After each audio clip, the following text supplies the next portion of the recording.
बिस्मिल्लाहिर्रहमानिर्रहीम। स्टार्ट करते हैं। पहले थोड़े से एमसीक्यूज देख लेते हैं जो मैंने आप लोगों को सेंड किए थे।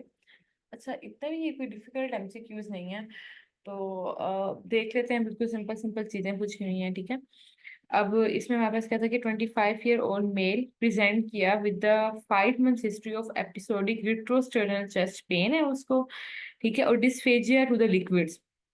अब ये सिंपल सा एमसीक्यू है, ठीक है, कि उसको लिक्विड से डिस्फेजिया हो रहा है और ना चेस्ट पेन रह रहा है 5 मंथ से, लेकिन जब अपर जी एंडोस्कोपी की है तो कोई मिकोजल एबनॉर्मलिटी कुछ नजर नहीं आया, ठीक है। जब हमारे पास कोई एबनॉर्मेलिटी नजर नहीं आ रही लेकिन साथ में डिस्फेजिया है और वो भी स्पेशली लिक्विड से है, तो हमारे ये क्या होगा, बेसिकली मोटिलिटी डिसऑर्डर। अब मोटिलिटी डिसऑर्डर्स में ये होता है कि जो हमारे जैसे एक्लेजिया है वो भी एक मोटिलिटी डिसऑर्डर है। बेसिकली आप वही देख लें कि उसी की एक किस्म की बात हो रही है कि जिसमें ना लिक्विड से जो है वो होता है डिस्पेजिया होता है और सॉलिड से ना बाद में डेवलप होता है। शायद मैंने आप लोगों को बताया भी था। होता ये है कि हमारे पास ना मोटिलिटी खत्म हो जाती है ना। अच्छा, एक्लेजिया में तो बेसिकली वो कॉन्ट्रैक्शन हो रही होती है नीचे।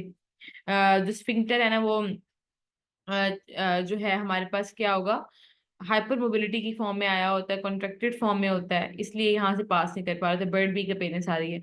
और जितने भी मोटिलिटी डिसऑर्डर हैं जिनमें एसोफेगस के अंदर पेरिस्टाल्टिक मूवमेंट्स डिस्टर्ब हो गई हैं इन केस, ठीक है, उनमें होता क्या है कि पेरिस्टाल्टिक मूवमेंट्स नहीं हो रही तो हमारे पास ना जो भी स्वेलो करेगा वो चीज वो यहाँ से पास नहीं करेगी। क्यों? क्योंकि मूवमेंट्स नहीं है, मोटिलिटी डिसऑर्डर है, तो यहाँ से कुछ पास नहीं करेगा। लेकिन अगर सॉलिड्स है ना, सॉलिड का होता है अपना वेट। शायद मैंने ये बात आप लोगों को डिस्कस कराई भी थी पहले। सॉलिड्स का अपना वेट होता है, तो उस वेट की वजह से ना वो नीचे पुश कर जाते हैं, ठीक है। तो इसमें हमने ये देखना है कि जो लिक्विड्स होते हैं वो यहाँ से मूव नहीं कर पाएंगे, लेकिन सॉलिड्स जो है वो मूव कर जाते हैं। जस्ट एक मिनट दें मुझे ना, लिंक और ग्रुप्स में भी शेयर करना था। एक मिनट, जस्ट मैं दोबारा से यहीं से कंटिन्यू करती हूँ।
हाँ जी, मैंने दरमियान में ब्रेक ली थी, कुछ और स्टूडेंट्स को भी साथ ऐड कराना करना था तो इसलिए। अच्छा, इसमें ना हम लोग डिस्कस कर रहे थे एमसीक्यू के। एक पेशेंट आया है, उसको रिट्रोस्टर्नल चेस्ट चेस्ट पेन है और डिस्फेजिया टू द लिक्विड्स है, ठीक है। तो उसकी ने कहा कि हमारे पास अब म्यूकोजल एबनॉर्मलिटी देखी एंडोस्कोपी में तो कोई नजर नहीं आई, तो ये क्या होगा, मोटिलिटी डिसऑर्डर। मोटिलिटी डिसऑर्डर का मैं बता रही थी कि हमारे पास जो ये मूवमेंट जो होती है ना एसोफेजियल पेरिस्टाल्टिक मूवमेंट जो है, अगर वो डिस्टर्ब है या उसकी उसका मसला आ रहा है, मतलब न्यूरॉन्स की डिजनरेशन हुई, ठीक है, उसकी वजह से हाँ बस मोटिलिटी डिसऑर्डर अगर आ रहा है, उसमें ये होता है कि जो सॉलिड्स होते हैं ना कुछ अपने वेट के थ्रू ना पुश होकर नीचे पास कर जाएंगे एसोफेगस स्टमक में, लेकिन लिक्विड जो है वो बिल्कुल पास नहीं कर पाएगा। इससे जितने भी मोटिलिटी डिसऑर्डर होते हैं एसोफेगस के, उन सब में हमारे पास डिस्फेजिया जो है लिक्विड से होता है। फिर जब टाइम के साथ मजीद वर्सन करें तो बाद में सॉलिड्स के लिए डेवलप होगा, लेकिन लिक्विड्स के लिए मेनली होता है। फिर है 26-year-old फीमेल है जो कि आई है एक्यूट एपिसोड ऑफ कोलिसिस्टाइटिस के साथ इन द 24 आवर ड्यूरेशन, ठीक है। अब यहाँ पे ये बात थोड़ी सी ट्रिकी है और करने वाली कि हमारे पास 24 आवर ड्यूरेशन के अंदर अगर आ गई है ना, तो इसमें ये होता है कि एलएफटीज भी उसके नॉर्मल है, एब्डोमेन पे वो कोलिसिस्टैटिस शो हो रहा है, thick wall gall bladder stone वगैरह। तो हम इसकी ना लैब कोलिसिस्टेक्टमी एक्यूटली अभी कर देंगे। हम और किसी प्रोसीजर में जाएंगे, ईआरसीपी एमआरसीपी की जरूरत ही नहीं है। जब हमारे पास एलएफटीज डिरेंज होते हैं ना, जिनमें एएलपी रेज होता है, आपको याद है मैंने आप लोगों को बताया था कि एएलपी जो है कहाँ से आता है, जरा आप रिकॉल कराए ना, एएलपी कहाँ से रिलीज होता है, कहाँ प्रेजेंट होता है ये एंजाइम? इसको रिपीट करें जल्दी से। बाइल डक्ट की एपिथीलियम से, शाबाश, ठीक है। अब ये बाइल डक्ट की एपिथीलियम में ये एंजाइम होता है। अब कोई भी अगर बाइल डक्ट में कोई भी इश्यू आ रहा है, डिरेंज, उसका फंक्शन डिरेंज हो रहा है, तो फिर एएलपी रेज होगा। अब जब हम एलएफटीज कराएंगे ना पेशेंट के, तो एलएफटीज कराने पे जब एएलपी रेज होगा, तब हम जाएंगे ईआरसीपी और उसकी तरफ के देखें कि कहीं बाइल डक्ट में कोई स्टोन तो नहीं पड़ा, ठीक है, तो उसकी वजह से इश्यू तो नहीं आ रहा। एमआरसीपी भी मतलब तभी जा रहे होंगे। कोलिसिस्टोगेस्ट्रोस्टोमी का तो कोई यहाँ पे कंसर्न है ही नहीं ना, ठीक है। इसका यहाँ पे कोई कंसर्न नहीं है। और आईवी एंटीबायोटिक्स का तो खास सिर्फ रोल नहीं है ना। मतलब अगर आप हम ये सोचना चाह रहे हैं, इन दोनों में कंफ्यूज हो रहे हैं कि एक्यूट लैब कोलिसिस्टेक्टमी करें या आईवी एंटीबायोटिक्स करने की, वो 24 आवर्स में आया, तो यहाँ पे आपने ये देखना है, अगर तो इन्होंने एक प्रॉपर कोई वो दिया होता ना कि कंजर्वेटिव ट्रीटमेंट, जिसमें एनपीओ रखना है, फ्लूइड्स देने हैं, एंटीबायोटिक्स देनी है, नील पर ओरल ओरल करके, तो फिर तो समझ आएगा कि वो हम कंजर्वेटिव ट्रीटमेंट देना चाह रहे हैं और फिर इंटरवल पॉलिसिस्टेक्टमी करना चाह रहे हैं। अदरवाइज जस्ट आईवी एंटीबायोटिक से कुछ फर्क नहीं पड़ता। और दूसरा इसमें सिनेरियो ये है कि विद इन 24 आवर्स आप ऑपरेट कर सकते हो, मतलब विद इन 40, जहाँ जो अटैक हुआ है ना पॉलिसिस्टाइटिस का, उससे लेकर 48 आवर्स तक आप सर्जरी कर सकते हो, ठीक है। 48 आवर्स के बाद फिर एडहेरेंस वगैरह ज्यादा डिवेलप होती है, इन्फ्लेमेशन ज्यादा हुई होती है, तो फिर हम नहीं करते कोलिसिस्टेक्टमी। कोलिसिस्टोगेस्ट्रोस्टमी ये तो आप लोगों को बताना चाहिए था। कोलिसिस्टोगेस्ट्रोस्टमी याद करें ये कौन सा प्रोसीजर है। कोलिडोकोलिथियासिस पढ़ा था हमने। कोलिडोकोलिथियासिस में हमने पढ़ा था कि ईआरसी हमने ना, मतलब उसको जो सिस्ट है उसका ड्रेनेज बताते हैं, बनाते हैं विद द स्टमक, ये जिजनम। तो बेसिकली उसकी बात है, सिस्टोगेस्ट्रोस्टमी हमने जो पढ़ा था ना, ये उसी का कंसीडर है।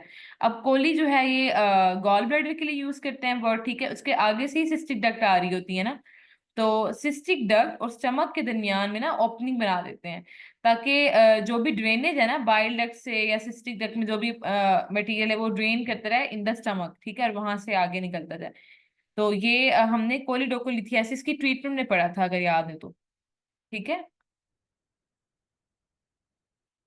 तो ये देख लेना। अब 48 आवर्स के बाद हम वो जाते हैं उस पे कि हम उसको रोक दें, अब सर्जरी नहीं करनी अगर 48 आवर्स हो चुके हों सिम्टम्स आए हुए। अदरवाइज 48 आवर्स से पहले पहले पेशेंट अगर आपके पास आ जाता है तो आप उसकी फौरन सर्जरी कर सकते हैं। ये भी सिंपल एमसीक्यू था, इसमें भी कुछ ट्रिकी नहीं था, ठीक है। अब ये रिट्रोस्टर्नल चेस्ट पेन वाला वही आ गया एमसीक्यू। अब है 73 year old female had undergone open cholecystectomy about 12 years back. Since then, she has been admitted twice with the cholangitis and stones removed by ERCP. She just recovered from a further episode of sepsis and MRCP show more stones. अब वो क्या कहते हैं, बार बार stones हो रहे हैं, मतलब ERCP से उसे एक दो बार उसके स्टोन्स रिमूव करा चुके हैं। कोलिंजाइटिस क्या है, मतलब हमारे पास जो बाइल डक्ट की इन्फ्लेमेशन, जो भी बिलियरी ट्रैक्ट है उसकी इन्फ्लेमेशन को कह रहे हैं, कि दो बार उसको इन्फ्लेमेशन हो चुकी है, ठीक है, दो बार रिमूव कर चुके हैं स्टोन, अब थर्ड टाइम फिर हो रहा है, और सेप्सिस में भी पेशेंट जा रहा है, ठीक है। तो फिर अब हम जब ये कोलिडोकोलिथियासिस, ये एक तरह से जो कि बार बार हो रही है, उसकी वजह से कोलेंजाइटिस हो रहा है, तो उसकी ट्रीटमेंट हम क्या करेंगे, कोलिडोको ड्यूडिनोस्टमी, ठीक है। ये भी वही वर्ड है सिंपल, जैसे सिस्टो हमने पढ़ा था ना उसमें, सिस्टो गेस्ट्रोस्टमी पढ़े थे या सिस्टो जिजोनोस्टमी, इसमें हमने वही कहना है कि बाइल डक्ट को का जुजिनम के साथ हमने ट्रैक बना देना है, ठीक है, हम दोनों को आपस में कनेक्ट कर देना है, और जो भी यहाँ पे स्टोन्स वगैरह जो पाथवे है ना वहां से ड्रेन होते हैं ड्यूजिनम के रास्ते से आगे चला जाएगा। तो इसमें क्या आ जाएगा, कोलिडोको जो है ना ड्यूडिनोस्टमी है। ये तब करेंगे जब ईआरसीपी से रिजल्ट ना आ रहा हो। ये भी वहां पे लिखा हुआ है, हम जो कोरिडोको लिथियासिस उसकी ट्रीटमेंट के जब ईआरसीपी एमआरसीपी फेल हो जाए, फिर हम यही करते हैं, कोरिडोको जिजोनोस्टमी, ड्यूडिनोस्टमी या गेस्ट्रोस्टमी। फिर 43-year-old lady presents with the jaundice and is diagnosed having carcinoma of the head of pancreas. Head of pancreas का उसको कार्सिनोमा हुआ है, ठीक है, जॉन्डिस के साथ प्रेजेंट कर रही है। Although deeply jaundice workup comes up to negative for metastatic disease, jaundice हो ज्यादा है लेकिन मेटास्टेटिक डिजीज उसकी कोई नहीं है। अब बिल्ली डिकम्प्रेशन कैसे करनी है, ये एमसीक्यू हम देख सकते हैं कि ये थोड़ा सा डिफिकल्ट करके आया हुआ था। अब इसमें बात ये है कि जो हेड ऑफ पेंक्रियाज है ना, मतलब हमने पढ़ा था ना बाइल डक्ट पड़ी जो आ रही है उसको पीछे से कंप्रेस कर रहा होता है हेड ऑफ पेंक्रियाज। याद करें कोरवाइजर लॉ में हमने पढ़ा था, अगर हेड ऑफ पेंक्रियाज का कार्सिनोमा है तो उसकी वजह से क्या हो रहा है कि वो बाइल डक्ट को कंप्रेस करा रहा है और हमें गॉल ब्लैडर पालपेबर मिल रहा है। मतलब वो इनलार्ज होता है तो बाइल डक्ट को कंप्रेस करा रहा होता है, ऐसे ही है, उसी रूट से पास करिए ना। मतलब ये हेड ऑफ पेंक्रियाज ये यहाँ पड़ा हुआ है, ये पेंक्रियाज है, ठीक है, ये हेड ऑफ पेंक्रियाज है। यहाँ होता है ड्यूडिनम हमारे पास, ऐसे ही हमने पढ़ा था। ड्यूडिनम का सेकंड पार्ट आ जाता है, ये सी शेप कर्व है, ये फर्स्ट पार्ट, ये सेकंड पार्ट, ये थर्ड पार्ट। सेकंड पार्ट की पोस्टीरियर सरफेस ये है, यहाँ आके बाइल डक्ट और पेंक्रियाटिक डक्ट ओपन हो रही होती हैं एक साथ। तो हेड ऑफ पेंक्रियाज का अगर कार्सिनोमा होगा ये बढ़ेगा तो ये कंप्रेस करेगा बाइल डक्ट को। अगर ये बाइल डक्ट को कंप्रेस कर रहा है तो उसकी वजह से साइन सिम्टम्स आ रहे हैं। अब इस कंप्रेशन को हम कैसे ट्रीट कर सकते हैं, इसमें ये होता है कि सिस्टोगेस्ट्रोस्टमी का तो, इसमें कोलिसिस्टोगेस्ट्रोस्टमी का तो कोई वो फायदा नहीं है ना, क्योंकि कंप्रेशन तो पीछे से ट्यूमर दे रहा है, ठीक है, हमने यहाँ से रूट बना दिया है, अंदर कोई मटेरियल तो नहीं पड़ा हुआ, कोई इन्फेक्शन तो नहीं है, ठीक है, कोई सिस्ट तो नहीं बनी हुई कि हम उस सिस्ट का रास्ता बना के उसको ओपन कर रहे हैं। ऐसे ही है ना, सिस्टोगेस्ट्रोस्टमी तो तब करेंगे जब इसके अंदर सिस्ट पड़ी हो कोई, ठीक है, कोलिडोकल सिस्ट हो, तब हमने करनी है। अब सिस्ट तो कोई नहीं है, यहाँ पे क्या है, पीछे से पेंक्रियाज जो है वो कंप्रेस करा रहा है इसको। तो इसमें हमारे पास क्या होगा, जब पेंक्रियाज कंप्रेस करा रहा होगा ना, तो हमने कुछ ऐसा देना है जो टेम्परेरी, या तो हम ना सर्जरी करके कैंसर को ही रिमूव कर दें, वो तो उसका परमानेंट सॉल्यूशन है। उससे पहले डीकम्प्रेशन के लिए क्या करेंगे कि कुछ ऐसा, ऐसी चीज देनी है जो इसको डायलेट करे अंदर, ठीक है, इस बाइल डक्ट को डायलेट करके रखे ताकि यहाँ से बाइल पास कर रहा हो। हाँ, अब मेटेलिक स्टेंट इसमें क्यों नहीं आया, मेटेलिक स्टेंट की रीजन होती है, हमने मेटेलिक स्टेंट जो है ना, उन्होंने कहा मेटास्टेटिक डिजीज नहीं है ये, ठीक है, नेगेटिव फॉर मेटास्टेटिक डिजीज। तो इसमें जो इसका मतलब ये है कि जो कैंसर है ना वो रिसेक्टेबल है, जो जितना भी वो ट्यूमर बना हुआ है ना उसने मेटास्टेसिस तो नहीं कराई, हम सर्जरी करके इस ट्यूमर को रिमूव कर सकते हैं। तो मेटेलिक स्टेंट और प्लास्टिक स्टेंट में ना थोड़ा सा डिफरेंस ये होता है कि मेटेलिक स्टेंट एडजस्टेबल नहीं होते, वो एक बार उनको जब हम ऐड कर देते हैं वो एम्बेडेड हो जाते हैं विद इन द स्ट्रक्चर, कि अगर हमने इसे बाइल डक्ट के अंदर डाला ना तो इसके अंदर ये फिक्स हो जाएगा, फिर हम इसको रिमूव नहीं कर पाएंगे। रिमूव करने के लिए या तो हमने उस पोर्शन को रिसेक्ट करना होगा और फिर इस तरह से। लेकिन प्लास्टिक स्टैंड जो होता है ना वो एडजस्टेबल भी होते हैं, उनकी पोजीशन भी चेंज की जा सकती है और उनको बाद में रिमूव भी किया जा सकता है। तो प्लास्टिक स्टैंड यहाँ पे इसलिए बेस्ट है कि हम जब ट्यूमर को रिसेक्ट कर लेंगे, ठीक है, ट्यूमर को, क्योंकि ये हमारे पास कोई परमानेंट सोल्यूशन नहीं है, अभी हमें बस बिल्ली डिकम्प्रेशन करनी है। बिल्ली डिकम्प्रेशन के लिए प्लास्टिक स्टैंड डाला, उसके बाद जब हम प्रॉपर सर्जरी करेंगे हम पेंक्रियाटिक ट्यूमर को रिमूव करेंगे, रिमूव करने के बाद हम ये स्टंट भी निकाल लेंगे। लेकिन मेटालिक स्टंट को हम निकाल नहीं सकते, वो एम्बेडेड हो जाता है बीच में बाइल डक्ट में या उसके स्ट्रक्चर में, ठीक है। हाँ, ऐसे ही है, गुड, नॉन परमानेंट है इसलिए प्लास्टिक है, और डेफिनेटिव इसका विपल्स आएगा, ऐसे ही है। विपल प्रोसीजर करते हैं ना, वो तो आपको पता है कि पेंक्राटिक जो है कार्सिनोमा, मैंने आपको विपल प्रोसीजर सारा डिटेल में बताया था कि हमने डिफरेंट स्ट्रक्चर्स रिमूव करने हैं, फिर आपस में हमने ड्यूडिनम और पेंक्रियाज और इनको रिमूव करके फिर बाद में हिपैटोजुजिनोस्टमी और ये सारा आपस में इनको कंस्ट्रक्ट करना होता है। अच्छा, यही एक ट्रिकी एमसीक्यू था, लेकिन आपको आई होप इसकी समझ आ गई होगी, मेटालिक और प्लास्टिक स्टंट्स का डिफरेंस भी पता लग गया होगा, ठीक है। फिर है 73 ईयर ओल्ड फीमेल, ये वही वाली दोबारा से आया हुआ है, हाँ। अच्छा, what proportion of people admitted for cholecystectomy for treatment of biliary colic due to gallstones in the CBD। मतलब इसमें ना आपने ये सिंपल याद करने वाली एक बात थी, आप अपनी मतलब नॉलेज में ऐड कर लीजिएगा कि 10% चांसेस होते हैं कि कोलिसिस्टिक गॉल ब्लैडर वाले जो है ना पेशेंट, गॉल स्टोन वाले, कोलीलिथियासिस वाले, 10% उनमें चांस होता है कि उनको सीबीडी में भी स्टोन हो। इसलिए उस 10% सीबीडी स्टोन चांस को रूल आउट करने के लिए हम लाजमी एलएफटीज कराते हैं, ताकि एलएफटी से एएलपी का स्टेटस पता लगे, मतलब बिफोर सर्जरी। तो उससे फिर हमें आइडिया हो जाता है कि bile duct involve, common bile duct involve हुई हुई है या नहीं, ठीक है, ये सिंपल आपने देशो याद करना जी। 76-year-old male presents with 5 week history of progressive dysphagia है, ठीक है। अपर एंडोस्कोपी में वो कह रहे हैं कि बैरेट एसोफेगस हमें मिल रही है। Oesophagus is filled with debris that cannot be cleared and the endoscope encounter resistance and cannot be passed। ठीक है, अब इसमें हमारे पास वो सिंपली ये कह रहे हैं कि बैरेट एसोफेगस भी मिल गई और उसके बाद वहां पे डेब्रिस फील्ड है, हम फर्दर आगे जा भी नहीं सकते। तो डायग्नोसिस क्या है कि अब बैरेट एसोफेगस जो है ना वो कन्वर्ट हुई है into the adenocarcinoma of the oesophagus. हमने ये पढ़ा था ना, एक्लेजिया जो होता है वो रिस्क फैक्टर होता है for squamous cell carcinoma of the oesophagus के लिए, और जो बैरेट एसोफेगस होती है वो एडिनोकार्सिनोमा ऑफ द एसोफेगस कराती है। अब बैरेट एसोफेगस का मोटिलिटी डिसऑर्डर से भी कोई ताल्लुक नहीं है और पेप्टिक स्ट्रक्चर से भी कोई ताल्लुक नहीं है। ठीक हो गया, पेप्टिक स्ट्रक्चर भी बना हो तो वहां पे डेब्रिस वगैरह नहीं पड़ा होगा, ये आपने देख लेना है। 41-year-old फीमेल प्रेजेंट करी है, colicky right upper quadrant pen है, ठीक है। माइल्ड पायरेक्सिया है, जॉन्डिस भी है। अब देखो गॉल स्टोन उसके गॉल ब्लैडर में आए हुए हैं, ठीक है, लेकिन साथ में वो जॉन्डिस भी है। पेशेंट जो है उसको ओटी टेबल पे लिए कोलिसिस्टिक। अब जॉन्डिस जो है ना, यहाँ से भी आप थोड़ा सा अलर्ट हो जाने चाहिए कि जॉन्डिस जो होता है ना वो तब होता है जब बिल्ली कोई जॉन्डिस कब हो रहा है, हाइपर बिलिरुबिनीमिया को शो कर रहा है, ठीक है। अगर आप लोगों ने फर्स्ट एड वाले मेरे लेक्चर सुने और वो साथ में बेसिक वाले टॉपिक्स किए हो तो आपको आइडिया होगा कि शायद मैंने आपको थोड़ा सा पढ़ाया भी था इसका सर्जरी कराते हुए कि जो ये जो हाइपर बिलिरुबिनीमिया या जॉन्डिस का होगा 3 टाइप्स का होता है, प्री हिपैटिक, इंट्रा हिपैटिक और पोस्ट हिपैटिक, ठीक है। अब यहाँ मोस्ट प्रोबेबली जो है वो पोस्ट हिपैटिक वाला हो सकता है कि अगर कोलिसिस्टेक्टमी का पेशेंट है, मतलब कोलिलिथियासिस का पेशेंट है, हम ऊपर अभी पढ़ के आए हैं उसमें 10% चांसेस होते हैं कि कॉमन बाइल डक्ट के अंदर भी स्टोन्स आ जाएं। वो स्टोन्स आएंगे, ऑब्स्ट्रक्शन कराएंगे, जिसकी वजह से क्या होगा, ऑब्स्ट्रक्टिव जॉन्डिस होगा। तो हमने यहाँ पे थोड़ा सा देखना, माइंड में रखना है कि अच्छा स्टोन हो सकता है कि कॉमन बाइल डक्ट तक गए हुए हो कि वो जॉन्डिस आया, जॉन्डिस हुआ हुआ है पेशेंट को, ये बात। दूसरा फिर हमने ये देखा कि कैलेट ट्रायंगल जो है ना उसको मतलब रिकॉग्नाइज करना मुश्किल हो गया, ठीक है। ये इम्पॉसिबल डिलिनिएट द कैलेट ट्रायंगल। तो ये हमारे पास ना मिरीज सिंड्रोम में आता है। अगर आपको याद हो मैंने आपको बताया था मिरीज सिंड्रोम की टाइप्स बताई थी, ठीक है।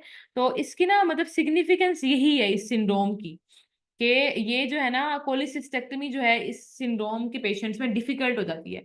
मतलब आपसे इस तरह से भी एमसीक्यू आ सकता है कि very difficult cholecystectomy occur in which type of patients. तो मिरीज सिंड्रोम के जो पेशेंट्स होते हैं उनमें जो है डिफिकल्ट कोलिसिस्टेक्टमी हो रही होती है। और वो क्यों हो रही होती है, क्योंकि कैलेट्स ट्रायंगल को आइडेंटिफाई करना मुश्किल हो रहा होता है। अब कैलेट्स ट्रायंगल को आइडेंटिफाई करना मुश्किल क्यों होता है ये आप लोगों को मैंने बताया था क्यों, क्योंकि यहाँ पे हार्टमैन पाउच पे या तो स्टोन की इन्वॉल्वमेंट हुई हुई है, पीछे इंगॉल्वेंट करा देगा, या आगे सिस्टिक डक्ट के लेवल पे। अब होती क्या है, कैलेट ट्रायंगल हमारे पास ना हार्टमैन पाउच के आगे सिस्टिक डक्ट आ रही है, एक तरफ से सिस्टिक डक्ट होती है, फिर राइट हिपैटिक डक्ट, और ऊपर से इंफीरियर सरफेस ऑफ लीवर, ये है। अब अगर सिस्टिक डक्ट के लेवल पे स्टोन पड़ा हुआ है, ठीक है, यहाँ पे इंगॉर्जमेंट हुई होगी, फाइब्रोसिस जो है सिक्रीशंस वगैरह ज्यादा होंगी, तो इस वजह से हम इस एंगल का जो एक बाउंड्री है उसको तो आइडेंटिफाई नहीं कर सकेंगे। ऐसे ही यहाँ पे एडीमा हुआ वो सारा इस स्टोन की वजह से, तो फिर स्केलेट को ओवरऑल आइडेंटिफाई करना मुश्किल हो जाएगा। तो इसलिए मिरीज सिंड्रोम जो है इसमें हमारे पास क्या होता है कि कैलेट ट्रायंगल को आइडेंटिफाई करना मुश्किल होता है। जो फिट्स कर्टिस हक सिंड्रोम है ये इसका आप लोगों के लेवल तक इससे कोई कंसर्न नहीं है, ये आप स्किप कर सकते हैं, इसमें कुछ नहीं करने वाला। बाइल डक्ट का स्ट्रक्चर हो तो भी स्ट्रक्चर में तो अब एक दफा स्ट्रक्चर बन गया है वहां पे तो उसमें एनाटमी नहीं डिफिकल्ट होगी। जब कोई स्टोन पड़ा हुआ है, कोई डिजीज वहां पे चल रही है, तब मसला है, ठीक है। स्ट्रक्चर बन गया तो उसको इसका मतलब ये नहीं है कि कैलेट ट्रायंगल को आइडेंटिफाई करना मुश्किल। और बाइल डक्ट तो नीचे आती है ना, सिस्टिक डक्ट जब कॉमन हिपैटिक डक्ट में मिलती है तो फिर बाइल डक्ट बनती है, वो यहाँ स्ट्रक्चर होगा, उसने इस ट्रायंगल को नहीं छेड़ना। और carcinoma of the head of pancreas हो तो वो भी बाइल डक्ट के लेवल पे कंप्रेशन कराता है, सिस्टिक डक्ट के लेवल पे कंप्रेशन नहीं कराता। और अगर इसमें आपने चलो फिट्स कर्टिस हक सिंड्रोम जो है वो आप लोगों को पता भी नहीं है क्या है, ठीक है, छोड़ देना है, हम लोगों के लेवल का है भी नहीं, ये जे कैट में इतना ज्यादा डिटेल में नहीं आएगा। तो इसमें अगर आप सिर्फ इन तीनों को देखें ना कि जो नहीं आता उसको तो बिल्कुल निकाल दो ना, बाकी इन तीनों में से अगर आप सोचें कि carcinoma of the head of pancreas उसने बाइल डक्ट को इन्वॉल्व कंप्रेस करना है, बाइल डक्ट नीचे पड़ी हुई है, कैलेट ट्रायंगल ऊपर पड़ी हुई है, बाइल डक्ट का स्ट्रक्चर है वो भी फिर भी वो नीचे, कैरेट ट्रायंगल ऊपर है। एक मिरीजी सिंड्रोम बच जाता है, जिसमें क्या होता है, स्टोन जो है वो सिस्टिक डक्ट के लेवल तक आया होता है। तो सिस्टिक डक्ट जो है वो कैरेट ट्रायंगल का पार्ट है, इसलिए कैरेट ट्रायंगल को आइडेंटिफाई करना मुश्किल हो रहा होता है मिरीजी सिंड्रोम में। ठीक हो गया? अब कुछ समझ आ रही है? अब लग रहा है कि मुश्किल ज्यादा है या कोई मसला है? ठीक है, चीजें वही हैं जो हमने की हुई हैं।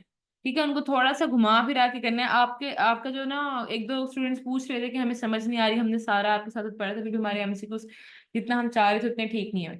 तो उसमें ना आपने यही करना है, आपने ना हर ऑप्शन को पकड़ना है। ठीक है, फिर उसको रिलेट करना है कि अगर ये आंसर बने तो ये बन सकता है क्या, बाइल डक्ट स्ट्रक्चर अगर हो तो वो कैसे, उसको जस्टिफाई करने की कोशिश करनी है क्या इसमें, हाँ ये आंसर कैसे जस्टिफाई होगा। आप हर ऑप्शन के जो ऑप्शन है ना, उसको अपने आंसर के एज अ आंसर जस्टिफाई करने की कोशिश करेंगे, तो आपको जो मेन आंसर जो है वो मिल जाएगा। ठीक है, इस तरह से आपने रिलेट करके चलना है चीजों को। फिर आगे है 45 ईयर ओल्ड पेशेंट है, 4 वीक हिस्ट्री है उसकी कि ना एपिगेस्ट्रिक डिस्कम्फर्ट आ रहा है बाय ईटिंग, हिमेटेमेसिस भी उसको है, और ना अपर एंडोस्कोपी उसकी की है, एक्टिवली ब्लीडिंग अल्सर पड़ा हुआ है उसका first part of the duodenum में। ठीक है, तो इसमें आपने वो कह रहे हैं कि ट्रीटमेंट क्या देनी है, तो इंजेक्शन विद एड्रीनलिन। अच्छा, अब इसमें ये होता है ना कि हमारे पास जो है एंडोस्कोपी जब हम करते हैं ना, तो उसमें अगर हमें कोई ब्लीडिंग नजर आ रही थी, मुझे याद पड़ रहा है कि मैंने आप लोगों को पढ़ाते हुए बताया था या नहीं भी बताया, तो आप देख लें कि एंड अगर हमें कोई ब्लीडिंग अल्सर्स वगैरह मिलता है ना, तो हम वहाँ पे एड्रीनलिन के इंजेक्शन जो है वहाँ पे इंसर्ट करते हैं, ताकि वहाँ पे वो वेजो कंस्ट्रिक्शन करा दे और ब्लीडिंग को वहां से रोक दें। अब ये होता है कि वैसे हमने जैसे एसोफिजियल वेरिसिस पढ़ा था, उसमें हम ट्रीटमेंट ऑफ चॉइस पढ़ी थी वो टर्ली प्रेसिन भी वेजो कंस्ट्रिक्टर है। ठीक है, अगर आपके पास ऑप्शन में टर्ली प्रेसिन आ रहा है तो आपने सबसे पहले वही सिलेक्ट करना है, वो नहीं है तो फिर एड्रीनालीन। ठीक है, एड्रीनालीन का भी अगर ऑप्शन फॉर एग्जांपल यहाँ पे ना हो, तो फिर आप ट्रेनिक्सामिक एसिड की तरफ जाएंगे। ठीक है, अब जब ब्लीडिंग हो रही है ना, तो सबसे पहला काम हमने ब्लीडिंग को सिक्योर करना है। हम वहां पे सर्जरी करने नहीं बैठ जाएंगे, वीपल प्रोसीजर के सारे स्ट्रक्चर्स रिमूव करने लग जाएंगे, या ट्रंकल वेगोटमी करने से उस टाइम पे ब्लीडिंग तो नहीं रुकेगी ना, हेमरेज हो रहा है वहां से, अल्सर ब्लीड कर रहा है, ब्लीडिंग को फौरन फौरन हमने रोकना है। तो ब्लीडिंग को रोकने के लिए हम वेजो कंस्ट्रिक्टर देंगे, या टेरलीप्रेसिन या एड्रीनालीन। अगर ये दोनों ऑप्शन में नहीं है, फिर ट्रेनिक्सामिक एसिड जो है वो भी हमारे पास ब्लीडिंग रोकने के लिए हम दे रहे होते हैं, ट्रांजामिन जो हम लगा रहे होते हैं। ठीक है, तो इस तरह से आपने चलना है। ये सर्जरी से तो कोई काम नहीं करना ना, तो ये तो पहले ही कट हो जाती हैं, रूल आउट हो जाएंगी। बाकी ये दो बचते हैं, इनमें से बेस्ट है जो उसी टाइम पे ब्लीडिंग को रोकेगा, वो ऐसा एजेंट है जो वेजो कंस्ट्रिक्शन करा के ब्लीडिंग को रोकते हैं। ठीक है, पेनिग्रामिक एसिड में तो क्या करना है कि वहां पे ना फिब्रिलाइसिस जो है उसको प्रिवेंट करना है और क्लॉट बनाने हैं। ठीक है, तो ब्लीडिंग को वो रोक रहा होता है, फिब्रिनोलिसिस को प्रिवेंट करता है वो, उसका तो थोड़ा सा लॉन्ग एक्टिंग काम आएगा ना। एड्रेनालिन है तो फौरन फौरन से वहां पे वेजो कंस्ट्रिक्शन करा देनी है। फिर है 63 year old man with acute attack of,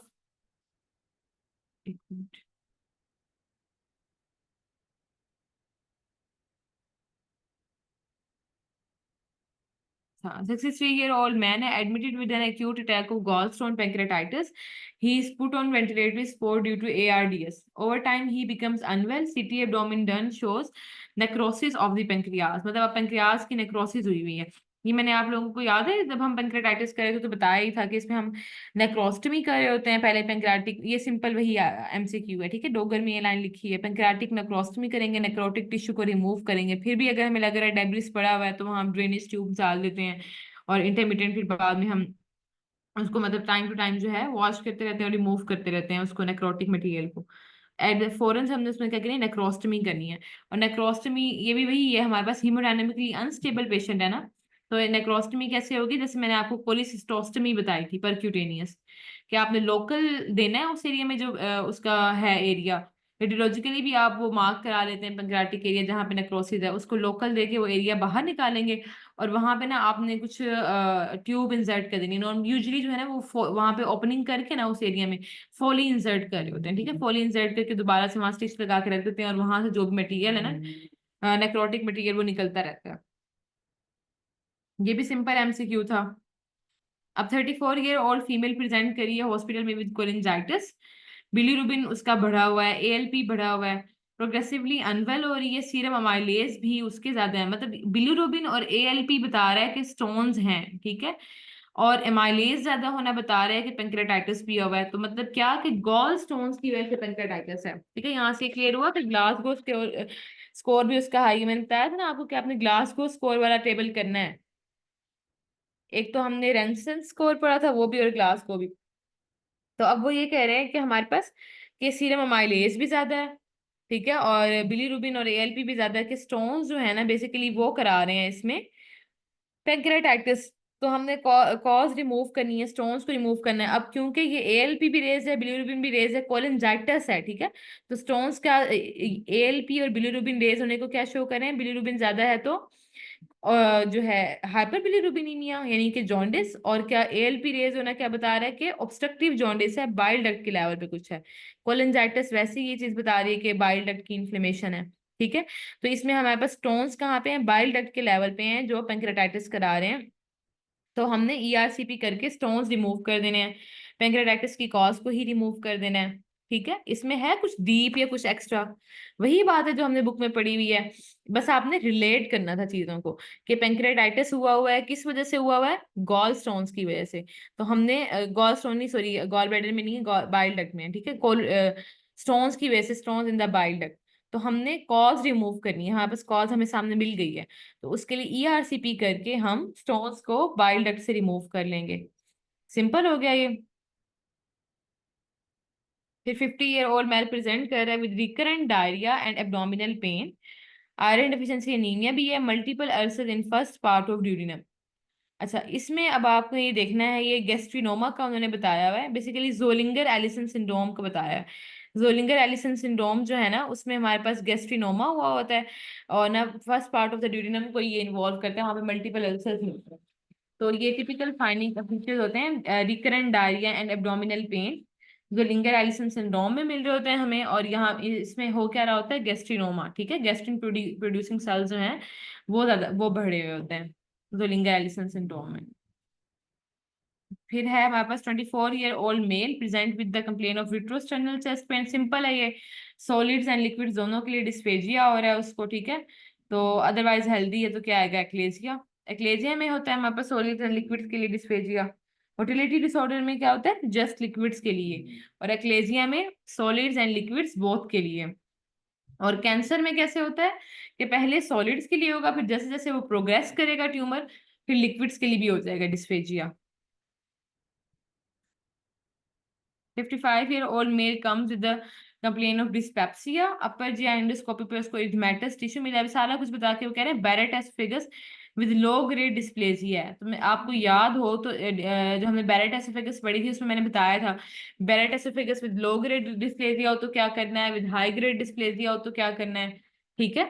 तो इसमें आपने देख लेना है कि अपर जीआई एंडोस्कोपी करेंगे विद बायोप्सीज, मतलब हमने ना इसमें एवरी जो है एवरी ईयर करते हैं अगर लो ग्रेड डिस्प्लेसिया हो एंडोस्कोपी, और अगर हाई ग्रेड डिस्प्लेसिया हो तो एवरी 6 मंथ्स करते हैं। आप ड्यूरेशन चेक कर लीजिएगा, मुझे शायद भूल रहा है। तो ये प्रॉपर 3-4 पॉइंट से डोगर के अंदर लिखे हैं, मैंने बताए थे आप लोगों को।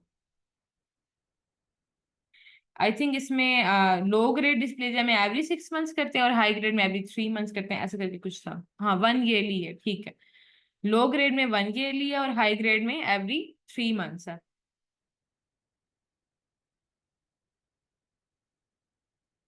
और ठीक है, अब उसके बाद है 24 year old mail presented with, ये हो गया। 42 ईयर ओल्ड लेडी है, उसको gastric carcinoma around the greater curvature of the stomach है, ठीक है, extensive workup negative for metastatic disease. अब ये जो कार्सिनोमा है इसने क्या किया हुआ, ग्रेटर स्टमक को इन्वॉल्व किया हुआ है, ठीक है। इसमें हमने जो ट्रीटमेंट ऑप्शंस पढ़े थे स्टमक के कैंसर में, तो उसमें जो सबसे बेस्ट वाला था वो यही था कि Roux en Y reconstruction and सब टोटल गैस्ट्रेक्टमी, ठीक है, सबसे जो मॉडिफाइड था वो यही था। अब इसमें ना बस आपको डिफरेंस ये पता हो कि अगर उसका ग्रेटर कर्वेचर इन्वॉल्व है ना, तो इसका मतलब है उसका कार्डिया और फंडस जो है ना टू सम एक्सटेंट फिर भी ठीक है, ठीक है। ग्रेटर कर्वेचर में ना यहाँ पे इस लेवल का है, तो उसका ना प्रोक्सिमल पार्ट कार्डिया और टू सम एक्सटेंट फंडस को ना हमने प्रिजर्व कर लेना, प्रोक्सिमल पार्ट को प्रिजर्व कर लेना होता है। तो सब टोटल गैस्ट्रेक्टमी करते हैं। लेकिन अगर यही ट्यूमर कार्डिया के लेवल पे होता ना, फिर होती total gastrectomy and Roux and Y reconstruction. तो ये डिफरेंस देखना है कि सब टोटल क्यों है, क्योंकि ग्रेटर कर्वेचर को इन्वॉल्व किया है, अभी प्रोक्सिमल पार्ट इन्वॉल्व नहीं हुआ। तो इसमें वो ये कह रहे हैं कि जो है ना यहाँ पे प्रोक्सिमल स्टमक प्रिजर्व कर सकते हैं इसमें हम सब टोटल गैस्ट्रेक्टमी में। 72-year-old male man present with the episode of brisk hematemesis, हेमेटोमेसिस के साथ आया है। रिसस्टेशन के बाद जब एंडोस्कोपी की है तो आपको क्या मिला है, स्मॉल सबम्यूकोजल डिफेक्ट मिला है 6 cm from the oesophagogastric junction on the lesser curvature of the stomach. Lesser curvature of the stomach पे आपको म्यूकोजल डिफेक्ट अगर मिलता हो तो क्या होगा, ठीक है। डायोल्फी लियन मैंने आप लोगों को पढ़ाए थे, मैं पढ़ाई नहीं थी बल्कि आप लोगों को असाइनमेंट दी थी कि आपने इनको देख लेना है, क्योंकि ये ब्लीडिंग डिसऑर्डर में आएगा। तो ये मोस्ट कॉमन जो होता है ब्लीडिंग डिसऑर्डर स्टमक से रिलेटेड है। अब मिलरी वेस्टेर क्या होते हैं, ये भी सब म्यूकोजल डिफेक्ट आता है, ठीक है, अल्सर टीयर है। लेकिन इसमें ना दो चीजें होती हैं, या तो एक तो पेशेंट की ना प्रीवियस हिस्ट्री होगी कि पहले इसको ना सिवियर वोमिटिंग थी, वोमिटिंग के बाद अब एकदम से उसे हेमेटोमेसिस स्टार्ट हुई है, ठीक है। और दूसरा कभी भी laser curvature of the stomach पे तो नहीं ना होगा मसला, विद एसोफेजियल ये टीयर है मिलरी, यहाँ से ये एक्सक्लूड हो गया। एसोफेजियल कार्सिनोमा में laser curvature of the stomach का कोई रोल ही नहीं है, ठीक है।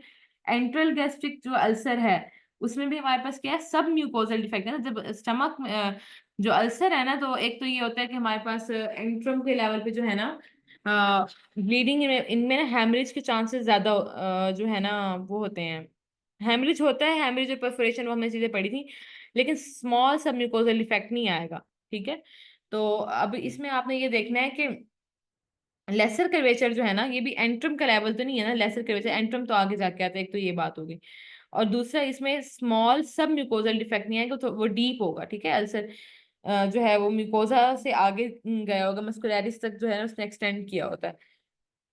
तो फिर दरमियान पीछे क्या हो जाता है, डायोल्फी लियन, जो कि एक मोस्ट कॉमन जो है वॉस्कुलर आर्टेरियल लियन होता है, ठीक है। स्मॉल आर्टेरियल लियन है जो कि हमारे पास सिंगल टॉर्चस आर्ट्रियोल्स मिल रहे होते हैं सब म्यूकोजा में, इसमें ये देख लेना है इसमें।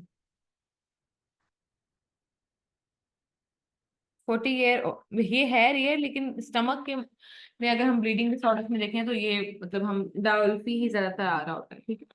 अब 40 ईयर ओल्ड मेल प्रेजेंट करता है विद कंप्लेन ऑफ एंग्जाइटी, ये बहुत मजे का एमसीक्यू अगर आप लोगों ने इसको ध्यान से पढ़ा हो। एंग्जाइटी, कंफ्यूजन और फिट्स, कंफ्यूजन है, फिट्स है, ठीक है, एंग्जाइटी, साथ में सीटी ब्रेन तो नॉर्मल है। अब सीटी ब्रेन नॉर्मल आने का मतलब ये है कि उसको कोई न्यूरोलॉजिकल मसला नहीं है। Anxiety, confusion, fits neurological issue की वजह से नहीं है। साथ में वो कह रहे हैं हेड ऑफ पेंक्रियास का 1.5 सेंटीमीटर लियन है, ठीक है।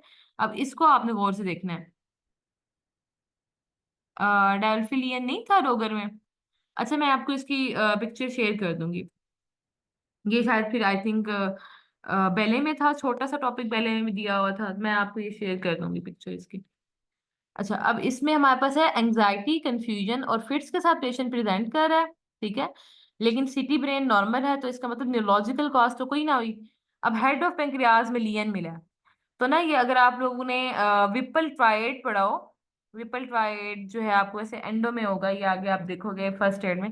इसमें ये होता है कि हाइपोग्लाइसीमिया, हाइपोग्लाइसीमिया होता है पेशेंट को, ठीक है, हाइपोग्लाइसीमिक सिम्टम्स आ रहे होंगे, उसका ब्लड शुगर लो होगा, और उसको जैसे ही हम डेक्सट्रोज देते हैं तो वो बिल्कुल ठीक होके बैठ जाता है। इन तीनों को मिला के हम कहते हैं कि विपल ट्राइड है, ये आगे हम देखेंगे वैसे।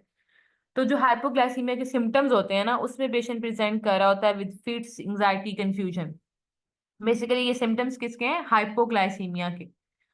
तो क्या हुआ कि अगर हमारे पास ना पेंक्रियाज के अंदर ये लियन पड़ा है, तो ये शो करे कि पेंक्रियाज में कोई मसला है, ठीक है। पेंक्रियाज में सूडोसिस्ट उसने, कंफ्यूजन सिस्ट उसने ब्रेन तक कुछ नहीं कराना।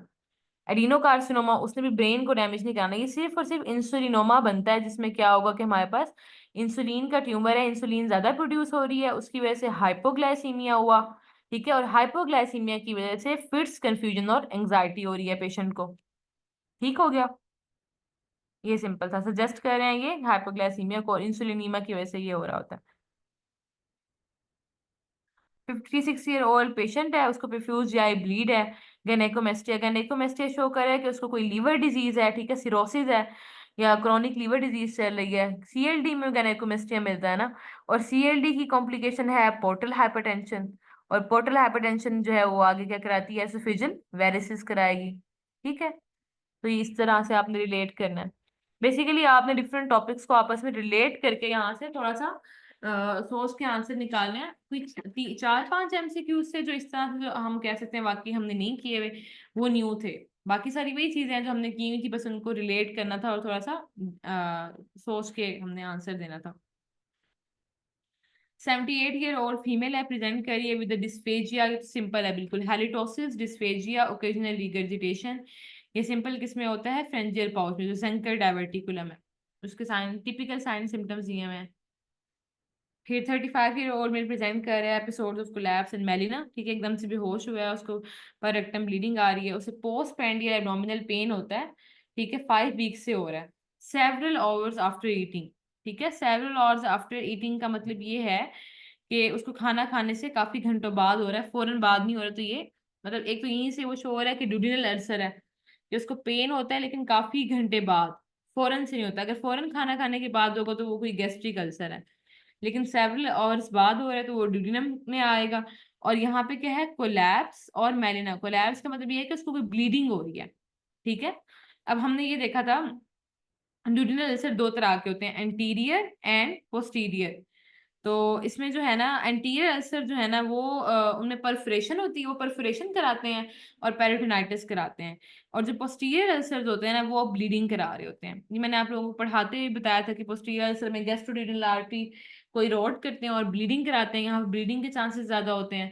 और एंटीरियर अल्सर से ना परफोरेशन के चांसेस ज्यादा होते हैं। ठीक है, एंटीरियर अल्सर अगर होगा तो वो ड्यूडिनल क्या होगा, उसकी वजह से परफोरेशन होगी ड्यूडिनम की।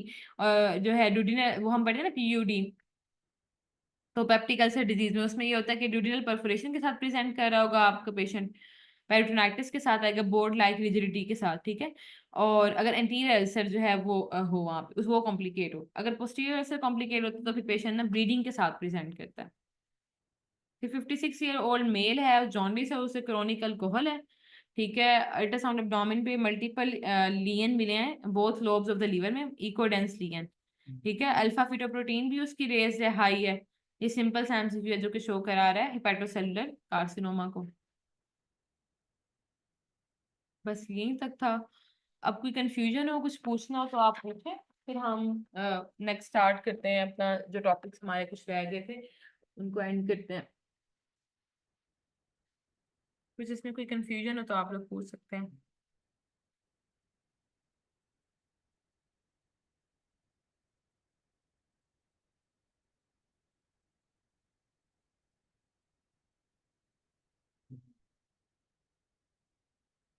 क्लियर है अब सब कुछ? अब तो ये नहीं लग रहा होगा ना ज्यादा आउट ऑफ सिलेबस या मुश्किल। 4-5 एमसीक्यूज थे, उसके अलावा बाकी ट्रिकी थे, लेकिन ये नहीं था कि हमारे उससे सिलेबस से बिल्कुल ही हटके थे चीजों से जो हमने की नहीं थी। ठीक है,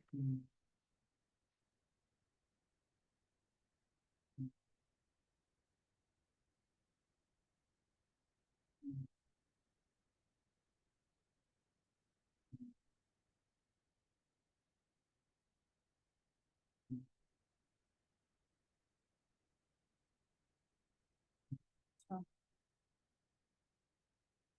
हमने कल ये देख लिया था, थायराइड परफोरेशन और इंटेस्टाइनल एबीएसिस।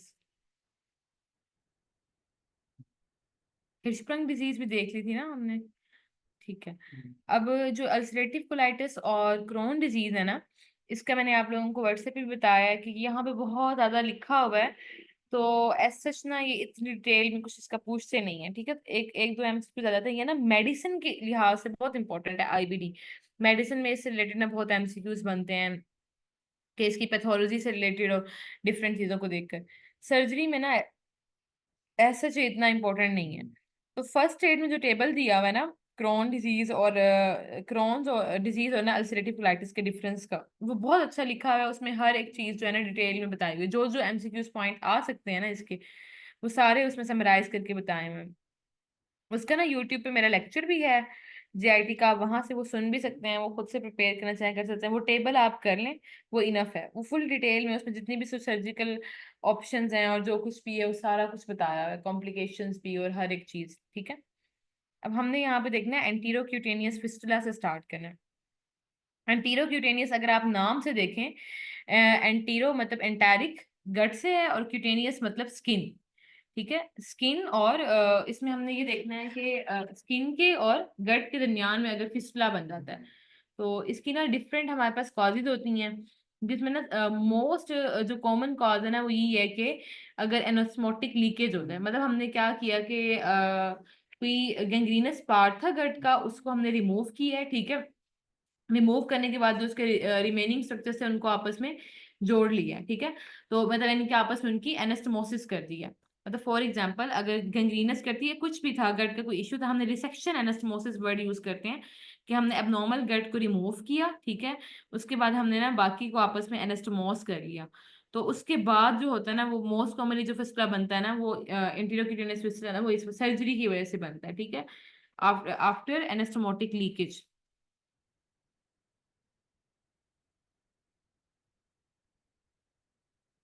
यूट्यूब पे प्रेप एक्सपर्ट हमारा चैनल जो एकेडमी है ना उनके उस नेम से चैनल है, और वहाँ पे ना फर्स्ट एड लेक्चर्स के नेम से प्ले लिस्ट में अगर आप जाएंगे ना, फर्स्ट एड जीआईटी मेंशन होगा उसमें, ये सारे लेक्चर जीआईटी के लेक्चर्स अवेलेबल हैं फर्स्ट एड के, तो वहां से आप देख सकते हैं। अच्छा, अब एंटीरो क्यूटेनियस फिस्टुला हमने देख लिया कि वैसे तो इसकी डिफरेंट कॉजेज होती हैं, ठीक है। जो मोस्ट कॉमन कॉज है वो यही है कि आफ्टर सर्जरी हो रहा है। क्रोन डिजीज भी इसकी कॉज है। क्रोन डिजीज जो है ना, अब ये भी एमसीक्यू में आ जाता है कि हमारे पास ना मतलब आप अगर फर्स्ट एड में देखेंगे भी तो वहाँ पे इसकी कॉम्प्लिकेशन में लिखा हुआ है कि क्रोन डिजीज की one of the most common complication enterocutaneous fistula है। ये इसमें अगर हमने देखा था ना कि ट्रांसम्यूरल इन्फ्लेमेशन है गट, ये अगर ये सारी डैमेज हो रही है, ठीक है, वॉल पूरी, तो जो ल्यूमिन ऑफ द गट है वो बाहर ये आगे स्किन तक भी इस तरह से इन्फेक्शन स्प्रेड हो गया है, तो ल्यूमिन जो है उसकी कम्युनिकेशन बन जाएगी विद द स्किन बाहर की तरफ। तो या तो क्रोन डिजीज की में ये हो रहा होता है ज्यादा कॉमन एंटीरोक्यूटेनियस फिस्टुला, या फिर सर्जरीज के बाद ज्यादातर आपको मिल रहा होगा। इसको क्लासिफाई करते हैं हाई आउटपुट, मॉडरेट आउटपुट और लो आउटपुट में। हाई आउटपुट में वो आपने देख लेनी है कि अगर यहाँ पे जो कंटेंट्स हैं गट के 500 ml पर 24 आवर्स से ज्यादा आ रहे हो तो हाई है, 200 से 500 के दरमियान है तो मॉडरेट है, और 200 से बिलो है तो लो आ जाएगा। ये आपने इसमें देख लेना है कि हाई, मॉडरेट और लो आउटपुट का आपने इसमें डिफरेंस देख लेना है। मोस्ट कॉमन कॉज इसकी सर्जरी है, और इसके अलावा क्रोनिक क्रोन डिजीज में भी एंटीरोक्यूटेनियस फिस्टुला हो सकता है हमारे पास। अब इसमें जो है यहाँ पे उन्होंने बता दी leakage of the intestinal anastomosis most common 80%। Inflammatory bowel disease में भी आपको प्रिसाइजली पता हो क्रोन डिजीज, अल्सरेटिव कोलाइटिस नहीं कराता एंटीरोक्यूटेनियस फिस्टुला, ठीक है, क्रोन डिजीज कराती है, ये देख लेना है। बाकी डायवर्टिकुलाइटिस होते हैं वो ज्यादा स्प्रेड करते हैं, उससे भी होता है मेलिग्नेंसी वगैरह में, ट्रॉमा रेडिएशन तो है। अब इसके क्लिनिकल फीचर यही है कि ये बात इसकी बहुत इंपॉर्टेंट है कि जो हमारे पास फिस्टुला बनता है वो 5th to 10th डे जो है ना पोस्ट ऑप डे, उस पे ये एविडेंट होता है, ठीक है। और वहां जब 5th से 10th डे पे ये एविडेंट होगा, फीवर, टैकिकार्डिया, एब्डोमिनल टेंडरनेस, वैसे भी ना हम लोगों ने देखना होता है कि पेशेंट को ना यूजली ऑब्जर्व करते हैं जब सर्जरी के बाद ना, हमने इसमें ये देखना है कि वूंड लेवल पे से टेंडरनेस तो डेवलप नहीं हो रही, ठीक है, फीवर तो नहीं हो रहा उसको, टैकिकार्डिया तो नहीं हो रहा, हमने लाजमी ये 3-4 साइंस देखने हैं, ठीक है। अगर आप लोगों ने हाउस ऑफ की हो उसमें सर्जरी में, तो आप लोग एचओस का यही होता था कि जो उन्होंने डीपीएंस डालने हैं तो उन्होंने क्या क्या चीज देखनी है, मतलब वाइटल्स के अलावा एक तो वूंड साइड की टेंडरनेस देखनी है, ठीक है, और पल्स देखनी है, टेकिकार्डिक तो नहीं है पेशेंट, और फीवर देखना है, उसे फीवर तो नहीं है, और टेंडरनेस पहला साइन है, और अगर ये मजीद स्प्रेड कर जाता है तो वूंड इन्फेक्शन की तरफ जाता है, तो इसलिए वो कहते हैं कि ड्रेसिंग खोल के आपने लाजमी देखना है पेशेंट के वूंड को कि वो इन्फेक्ट तो नहीं हो रहा। तो ये इसके ना जो हमारे पास इनिशियल साइंस है ना, ये जो शो कर रहे होते हैं कि अच्छा ये पेशेंट जो है वो कॉम्प्लिकेशन की तरफ जा सकता है, जिसमें mostly antero cutaneous fistula develop हो सकता है।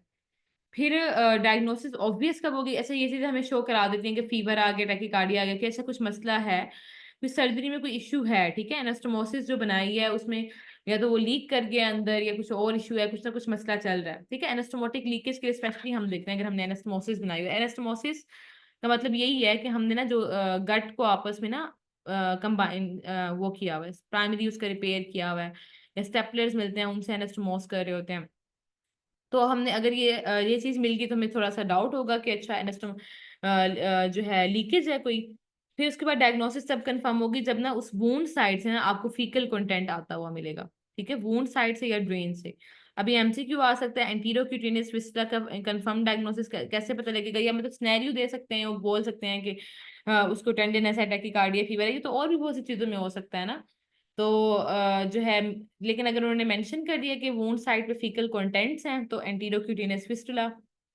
फिर सीटी स्कैन में हम इसमें करा सकते हैं, फिस्टुलोग्राम से भी देख सकते हैं हम, बेरियम एनीमा करा के भी, बेरियम फॉलो थ्रू करा के भी।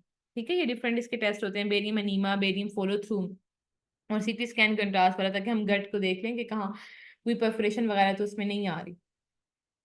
कॉम्प्लिकेशन इसकी यही हो सकती है ना कि अगर वो फिस्टुला बना है, वो कंटेंट सारे बाहर रिमूव हो रहे हैं, अगर हाई आउटपुट है, ठीक है, सारे के सारे कंटेंट्स ही बाहर आ जा रहे हैं, एब्जॉर्प्शन ही पीछे नहीं हो रही, तो पेशेंट प्रेजेंट करेगा मैल न्यूट्रिशन के साथ। उसको जो है ना न्यूट्रिएंट्स की एब्जॉर्प्शन अगर नहीं हो पा रही होगी, और उसके अलावा एब्डोमेन में जो कंटेंट्स लीक कर रहे हैं, फीकल मैटर वगैरह, तो वो सेप्सिस कराएंगे। ठीक है, पेल्विक एब्सिस वगैरह हो रही होगी, और ना सेप्सिस में पेशेंट जा रहा होगा। अब ट्रीटमेंट में ना हमने पहले इसको देखना होता है, निमोनिक है स्नैप। ठीक है, हमने क्या क्या करना है, हमने ना उसकी सेप्सिस को ट्रीट करना है। अगर पेशेंट सेप्सिस में जा रहा है, सबसे पहले तो सेप्सिस ट्रीट करेंगे ना, सेप्सिस सबसे डेंजरस एक उसका काम है।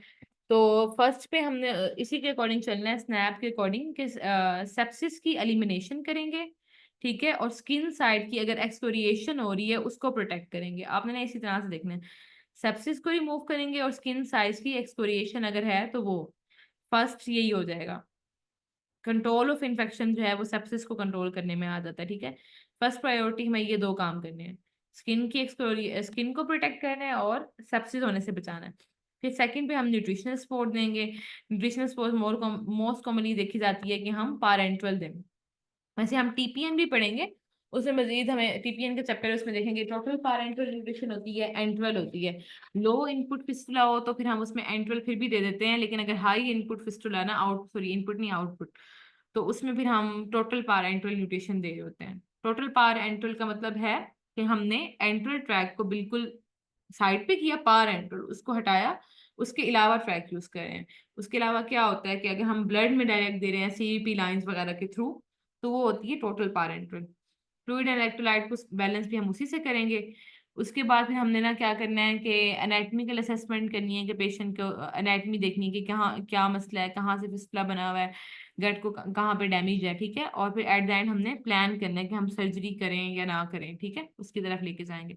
तो ये स्नैप इसका बनता है। पी से प्लान, ए से एनाटॉमिक असेसमेंट, एन से न्यूट्रिशनल स्टेटस और एस से सेप्सिस का रिमूवल।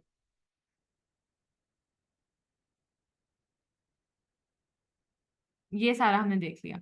अब बाकी आपने ये देखना है कि इसमें हम H2 रिसेप्टर ब्लॉकर्स दे रहे होते हैं ताकि सिक्रीशन रिड्यूस हो सके, सोमैटोस्टेटिन एनालॉग दे रहे होते हैं, ये पैंक्रियाटिक बिलियरी सिक्रीशन को रिड्यूस करेंगे, ताकि सिक्रीशन जो है ना, पहले ही एब्जॉर्प्शन तो हो नहीं रही, ठीक है, तो कंटेंट्स तो बाहर आ रहे हैं, तो हमने ना उनको anti secretory agents H2 blockers और सोमैटोस्टेटिन वगैरह भी इनको दे रहे होते हैं। और उसके अलावा जो है इसमें ये फ्रेंड इंपॉर्टेंट है कि कौन सा, ये अक्सर ना पूछ लेते हैं, ये इंपॉर्टेंट है, वाइवास वगैरह में भी सुन रहे होते हैं और वैसे भी ना, क्या आपको फैक्टर्स पता हो जो कि फिस्टुला को ना खुद स्पॉन्टेनियसली हील नहीं करने देते। वो कहते हैं कि जो लो आउटपुट फिस्टुला होता है ना, वो स्पॉन्टेनियसली हील कर जाता है, उसमें हमें सर्जरी वगैरह करने की जरूरत नहीं पड़ती। इस तरह से ना अक्सर कुछ पेशेंट्स में अगर थोड़ा बहुत फीकल मैटर आ रहा हो ना, तो कभी उनको मतलब आ जाए अगर, तो उनको री एक्सप्लोर करने की जरूरत नहीं पड़ती थी, वो स्पॉन्टेनियसली हील कर जाता है। लेकिन फिर ये रीजंस हैं, ठीक है, अगर ये फैक्टर पेशेंट में है ना, तो फिर वो नहीं स्पॉन्टेनियसली हील करेगा, फिर हमने ना उसकी सर्जरी करनी है। तो इसमें अगर कोई फॉरेन बॉडी आ गई है फिस्टुला के ट्रैक में, या कोई रेडिएशन का एक्सपोजर उसे हुआ था, उसकी वजह से उसकी रेडिएशन एंट्राइटिस, गट की इन्फ्लेमेशन हुई हुई है, ठीक है, या उस रीजन में कोई इन्फ्लेमेशन है, ट्रैक जो है फिस्टुला का, वहाँ एपिथेलियल एपिथेलाइजेशन हो गई है, एपिथेलियल सेल्स आ गए हैं। ठीक है, तो इन ये पांच छह जो चीजें हैं, इनमें हमारे पास क्या होता है। अच्छा, डिस्टल ऑब्स्ट्रक्शन भी आता है डी से, और डी से डायबिटीज भी आता है। अगर पेशेंट डायबिटिक है ना, उसकी इम्यूनिटी सप्रेस हुई हुई है, इम्यूनो कॉम्प्रोमाइज है, तब भी जो है ना वो स्पॉन्टेनियसली हील नहीं करेगा फिस्टुला। तो ये आपने देख लेना है। ऑपरेटिव थेरेपी में आपने देखना कि वही कि हमने ना डेफिनेटिव सर्जिकल ट्रीटमेंट बस ये देख लें कि रिसेक्शन करेंगे फिस्टुलस सेगमेंट को और बाकी जो बचेगा उसका प्राइमरी रिपेयर कर देंगे। ठीक है, इसमें इतना ज़्यादा डीप उसको पढ़ने की जरूरत नहीं है। शॉर्ट बाउल सिंड्रोम आ जाता है आगे। शॉर्ट बाउल सिंड्रोम बेसिकली ना एक ये फंक्शनल कंडीशन है जिसमें क्या होता है कि जो हमारे पास गट है ना वो अपनी एब्जॉर्प्टिव कैपेसिटी जो है ना स्मॉल इंटेस्टाइन में अपनी इनसफिशिएंट हुई होती है उसकी या फिर डिक्रीज हुई होती है एब्जॉर्प्टिव कैपेसिटी। तो उसको कहते हैं कि शॉर्ट बाउल सिंड्रोम है कि वो मतलब अपनी एब्जॉर्प्शन प्रॉपर नहीं करा पा रही मिनरल्स की जिसकी वजह से डायरिया हो रहा है, डिहाइड्रेशन हो रही है, मैल नरिशमेंट हो रही है। ठीक है, ये क्या है हमारे पास फंक्शनल डेफिनेशन जिसमें इनसफिशिएंट एब्जॉर्प्टिव कैपेसिटी आ जाती है और डायरिया, डिहाइड्रेशन और मैलन्यूट्रिशन के साथ प्रेजेंट करती है। अच्छा मुझे ये बताएं, मैंने आप लोगों को पढ़ाया था कि स्मॉल इंटेस्टाइन का कल बताया था कि नॉर्मल साइज कितना होता है, किसी को याद हो तो? स्मॉल इंटेस्टाइन का नॉर्मल साइज मैंने आप लोगों को कल बताया था। हाँ गुड, 300 to 850 सेंटीमीटर। तो अगर 200 सेंटीमीटर से कम हो जाए इसका साइज तो ये जाएगी फिर शॉर्ट बाउल सिंड्रोम में। अच्छा आप शॉर्ट बाउल सिंड्रोम के पेशेंट हैं तो उनको टीपीएन देंगे और सारा कुछ। इसमें ना आपने बाकी सारी चीजें आप पढ़ लोगे, ठीक है, कि कॉजेज क्या है। मिजेंटेरी का इन्फेक्शन हो सकता है, वास्कुलर थ्रोम्बोसिस अगर हो गया ना, मिजेंट्री में जो वेजल्स हैं उनकी थ्रोम्बोसिस हो गई, कोई ट्रॉमा हो गया, क्रोन डिजीज में शॉर्ट बाउल सिंड्रोम हो सकता है कि ज्यादातर गट इन्वॉल्व हो गई है, उसको रिसेक्ट करना पड़ गया। वोल्यूलस फिस्टुला वगैरह में अगर हमने गट को रिसेक्ट किया मतलब ये तभी होगी ना जब हमारे पास ये इनमें से कोई भी डिजीज आती है, ट्रॉमा हुआ, गट डैमेज हुई है, हमने फिर सर्जरी करके मेजर पोर्शन गट का रिमूव किया है तो पीछे छोटी बच गई है। ठीक है, ये वो आपने देख लेना है। इसमें ना मेनली ये बात देखने वाली है कि ये बेले में मेंशन्ड है कि अगर हम ना जिजनम को रिमूव कर देना, जिजनम डिसेक्ट हो जाए, ठीक है, लेकिन आइलियम बची हुई है तो वो एब्जॉर्प्टिव कैपेसिटी जो है ना, मतलब एब्जॉर्प्टिव फंक्शन जीजनम का वो भी ले लेती है, उसका काम भी कर देती है, कोई इश्यू नहीं होता। क्योंकि हमारे पास हमने पढ़ा था, मैंने आप लोगों को पहले भी बताया कि जो आइलियम के लेवल पे क्या होते हैं, टाइट इंट्रासेलुलर जंक्शन होते हैं, सेल जो होते हैं ना उनमें इंट्रासेलुलर कनेक्शन जो है वो बहुत टाइट होते हैं, वहाँ की एब्जॉर्प्टिव कैपेसिटी बहुत अच्छी है। अगर उसका डैमेज होगा आइलियस्टिकल वेल्व के लेवल पे या आइलियम के लेवल पे तो फिर हमारे पास मसला आता है, डायरिया होता है सीवियर। तो अब ये कहा जाता है कि मतलब ये एमसीक्यू आ सकता है कि अगर जिजनम डिसेक्ट हो जाए ना तो फिर इतने मसले वाली बात नहीं है, आलियम उसका फंक्शन टेक ओवर कर सकती है। लेकिन अगर आलियम डिसेक्ट हो जाए ना तो जिजनम उसका टोटल के टोटल फंक्शन टेक ओवर नहीं करेगी। कोलोन ड्यूजनम के बाद आइलियम डिसेक्ट होगी, कोलोन है, चलो कोलोन में भी अब्जॉर्प्टिव कैपेसिटी होती है, वो मिनरल्स, इलेक्ट्रोलाइट्स, न्यूट्रिएंट्स वगैरह को अब्जॉर्ब कर लेगा। लेकिन इन पेशेंट में डेफिनेटली जो है ना आइलियम डिसेक्शन वाली एमसीक्यू भी आ सकता है कि इनमें विटामिन बी 12 और फैट सोल्यूबल विटामिन जो है ना उनकी डेफिशिएंसी होती है। क्योंकि टर्मिनल आइलियम पे हमने, आपको याद है हमने पढ़ा था टर्मिनल आइलियम पे दो चीजें अब्जॉर्ब हो रही थी, जल्दी से बताएं। टर्मिनल आइलैंड पे एक तो विटामिन बी 12 विड्रॉल हुआ था अलोंग विद इंट्रिंसिक फैक्टर और दूसरे बाइल सॉल्ट्स। गुड, ठीक है, बी 12 एंड बाइल सॉल्ट्स यहाँ पे एब्जॉर्ब हो रहे होते हैं। तो जो बाइल सॉल्ट्स है ना वो फैट सोल्यूबल विटामिन की भी एब्जॉर्प्शन में हेल्प कराते हैं। अगर टर्मिनल आइलम डिसेक्ट हो गया है तो क्या होगा कि फैट सोल्यूबल विटामिन जो है वो भी नहीं होंगे बॉडी में, उनकी भी डेफिशिएंसी होगी और साथ में विटामिन बी 12 की भी, तो इनकी सप्लीमेंटेशन देना पड़ती है। ठीक है, तो बेसिकली आपको इसका बताओ। अब उसमें यही कहते हैं कि डिपेंड करता है कि कौन सा पार्ट रिमूव हुआ है। अगर तो मतलब हम मतलब 50 सेंटीमीटर, कभी कभी ऐसा होता है, मतलब थोड़ी सी ऐसे थ्योरी करके लिखी हुई है बेले में कि 50 सेंटीमीटर से कम भी इंटेस्टाइन बच जाए तो फंक्शन प्रॉपर कर लेती है, और कभी कभी 100 सेंटीमीटर पे भी वो नहीं कर रही होती। तो ये डिपेंड करता है कि आइलियम रिमूव हुआ है, रिजनम रिमूव हुआ है, या एब्जॉर्प्टिव कैपेसिटी कितनी गई है, या आप इनको इन दोनों का डिफरेंस पता हो इनका। बाकी इसमें ना इसकी जो पैथोफिजियोलॉजी है ना इतनी ज्यादा इंपॉर्टेंट नहीं है, वही चीजें हैं कि विटामिन बी 12 डेफिशिएंसी हो सकती है, वो एब्जॉर्ब हो रही है टर्मिनल आइलियम पे, डायरिया स्टियाटोरिया होगा क्योंकि फैट नहीं एब्जॉर्ब हो पा रहा। ठीक है, और उसके अलावा जो है गॉल स्टोन फॉर्मेशन, ऑब्वियसली जब बाइल सॉल्ट जो है एब्जॉर्ब नहीं होंगे तो गॉल स्टोन, कोलेस्ट्रॉल वाले गॉल स्टोन बन रहे होंगे। ठीक है, इलेक्ट्रोलाइट इम्बैलेंस वगैरह, इसको एक दफा रीड करना हो तो कर लें, अदरवाइज स्किप भी कर दें, कोई मसला नहीं है इसमें, हमें खास नहीं लिखा हुआ। बाकी इसकी ट्रीटमेंट्स में है कि सर्जरी से पहले हम उनको एंटी डायरियल ड्रग्स दे सकते हैं, मतलब डायरिया एक मेजर कॉम्प्लिकेशन है ना इसकी, कि हमने डेफिनेशन में यही पढ़ा, diarrhoea, dehydration and malnourishment, तो मैल न्यूट्रिशन। तो इसमें हमने लोप्रामाइड देना है, एंटी डायरियल ड्रग्स देते हैं। उसके अलावा क्योंकि बाइल सॉल्ट्स भी एब्जॉर्ब नहीं हो रहे अगर टर्मिनल आइलम रिमूव हुई है, ऐसे ही है। तो कोलिस्टायरामीन भी देंगे, कोलिस्टायरामीन, CHOLESTYRIMIN,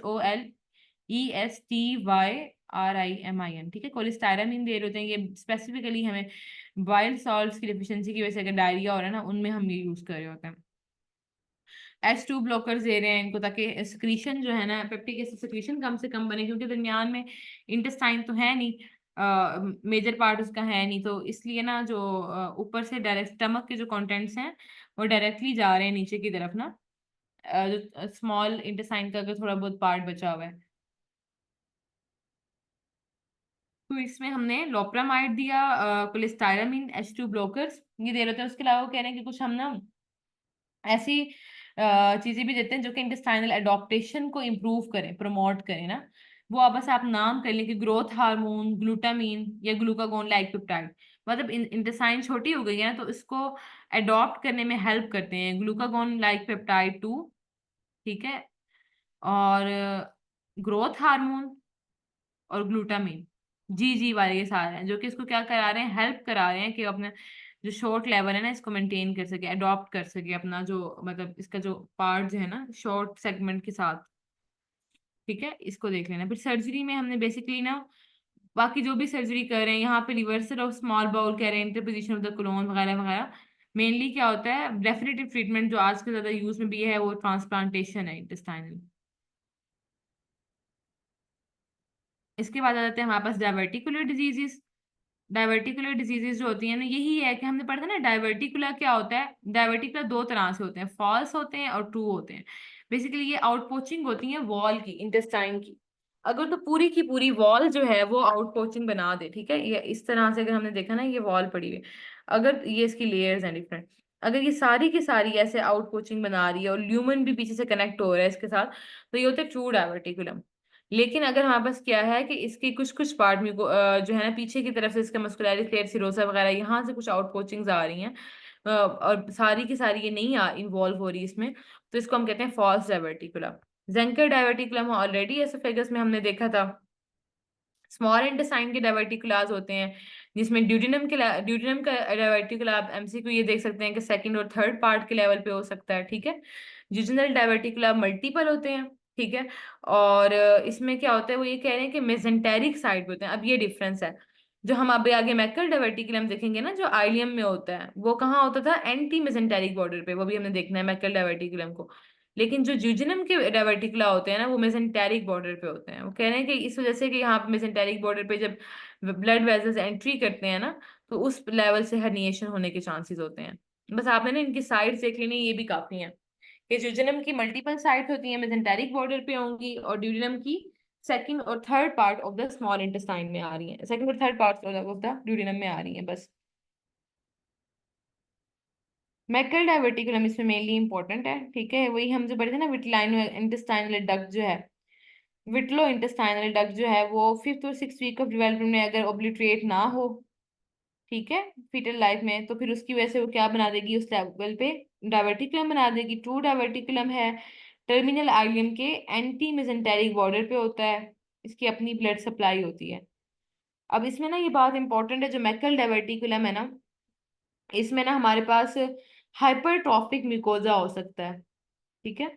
जो मैकल डायवर्टिकुलम वैसे तो आइलियम के लेवल पे है, लेकिन इसमें ना स्टमक मोस्ट कॉमनली ज्यादातर स्टमक का एपिथेलियम मिलता है या पेंक्रियाज का। कह रहे हैं स्टमक 60% ऑफ द केसेस में गैस्ट्रिक म्यूकोजा ही मिलता है, लेकिन ये जो है ना ज्यादातर हमारे पास क्या होते हैं कि गैस्ट्रिक के अलावा pancreatic islets, colonic mucosa, endometriosis, ये भी डिफरेंट हो सकते हैं। लेकिन ये एमसीक्यू आ सकता है, बल्कि इंपॉर्टेंट है, एमसीक्यू आता है कि हमारे पास मोस्ट कॉमनली कौन सा म्यूकोजा मिल रहा होता है मैकल डायवर्टिकुलम में, गैस्ट्रिक म्यूकोजा, ठीक है। ये आई थिंक जे कैट में लास्ट टाइम आ चुका है, जे कैट का है या एफसीपीएस का, ये एमसीक्यू है कि इसमें हमारे पास कौन सा म्यूकोजा मिल रहा होता है।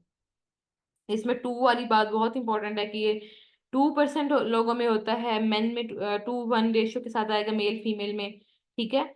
और जो है under 2 year of the age में ये सिम्टोमेटिक हो जाएगा।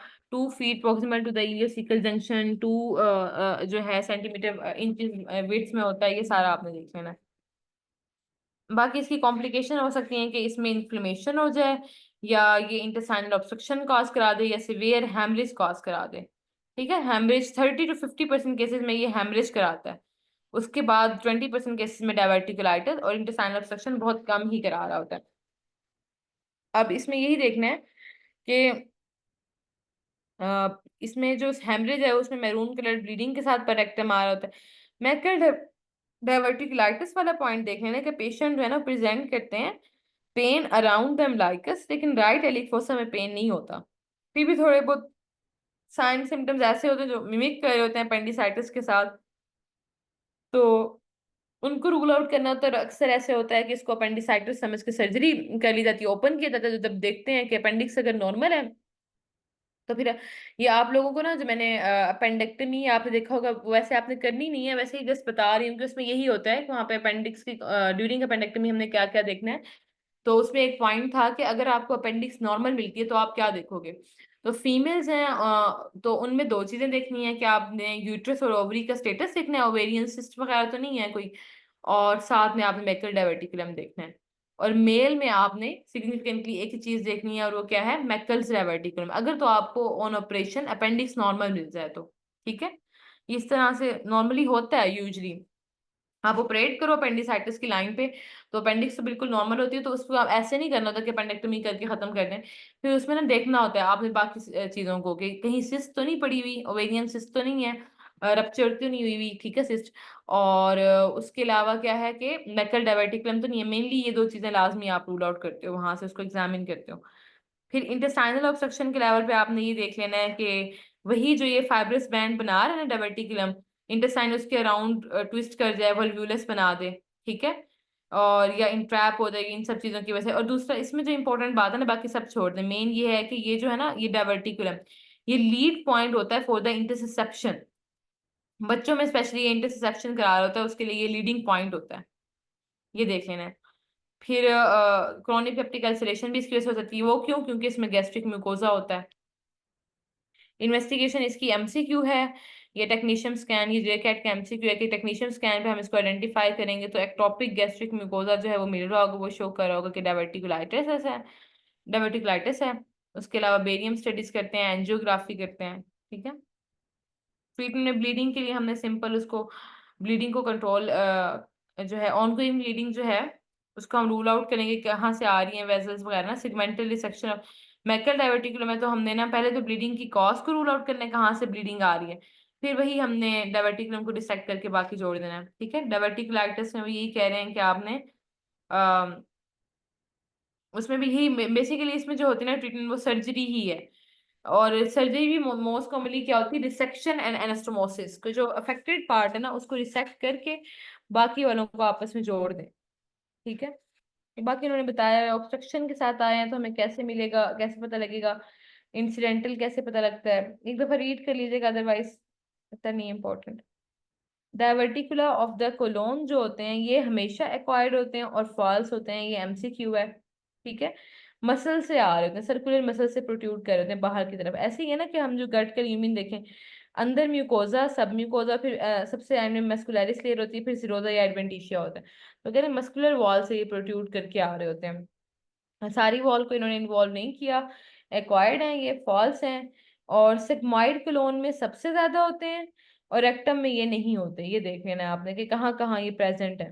ठीक है, और इसमें सारा कुछ छोड़ देना, बस इसमें ये बात करनी है डायवर्टिकुलोसिस का मोस्ट कॉमन रिस्क फैक्टर है कि डाइट लो इन फाइबर्स। ठीक है, लो इन फाइबर डाइट जो होती है ना वो इसका एक रिस्क फैक्टर है, मेन मोस्ट कॉमन। अब इसकी जो है ना डायवर्टिकुलोसिस जो भी होगी, कोलोन में इन्फ्लेमेशन तो होगी, वहां पे डायवर्टिकुलाइटिस, तो मोस्ट कॉमनली डायवर्टिकुलाइटिस हो रही होती है। ठीक है, उसके अलावा हेमरेज फिस्टुला वगैरह वो बन रहे हैं। डायवर्टिकुलाइटिस में ना पेशेंट जो है ये एमसीक्यू आदत है कि आपके साथ प्रेजेंट करेगा, एब्डोमिनल टेंडरनेस होगी, डिस्टेंशन होगी, ठीक है, पेन होगा सिवियर, और लेफ्ट आइलिक फोसा में मैस या टेंडरनेस मिल रही होती है। लेफ्ट आइलिक फोसा में पेन के साथ पेशेंट आएंगे ना, तो एक तो आप मतलब लेफ्ट फ्लैंक अगर होगा तो यूरिटरी कॉलिक की तरफ जाते हैं, नहीं तो दूसरा यहाँ पे डायवर्टिकुलाइटिस हो सकता है उस पेशेंट को लेफ्ट आइलिक फोसा में अगर पेन हो तो। हिंची क्लासिफिकेशन इसमें होती है जिसमें हमने देखना होता है कि ये जो इन्फ्लेमेशन है वो कितनी स्प्रेड कर गई है ना, कि परफोरेशन ऑफ द कोलोन जो है वो कहाँ तक जा रही है आफ्टर डायवर्टिकुलाइटिस। ये आपने देख लेनी है हिंची स्टेजिंग ना, कि लोकलाइज एप्सिस है, कोलोन के इर्द गिर्द है तो स्टेज 1 है, पेल्विस में चली गई तो 2 है, ओवरऑल एब्डोमिनल कैविटी को पस से इन्वॉल्व किया तो 3 है, और अगर फीकल मैटर भी आ गया ना बाहर, मतलब परफोरेशन इतनी ज्यादा है, स्टेज 4 तक गई होगी।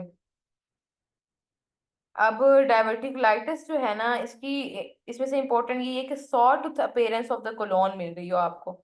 ये एमसीक्यू पॉइंट है, ये आ सकता है कि जब सिनेरियो में मेंशन कर देते हैं ना कि saw tooth appearance of the colon है, तो आप डायग्नोसिस बता दें, तो बेसिकली क्या होगा कि हमारे पास डायवर्टिकुलाइटिस। ठीक है। बाकी एंटीबायोटिक्स वगैरह वो कह रहे हैं देंगे, या फिर इसमें कुछ करने की जरूरत नहीं है। इसमें जो मेन था, ये लेफ्ट एलिक्वोसा पेन के साथ पेशेंट आते हैं, और एब्डोमिनल डिस्टेंशन एंड टेंडरनेस होती है। ठीक है, सॉ टूथ अपीयरेंस पता हो, ये काफी है। बाकी एंटीबायोटिक्स बेड रेस्ट वगैरह इनको दे रहे होते हैं।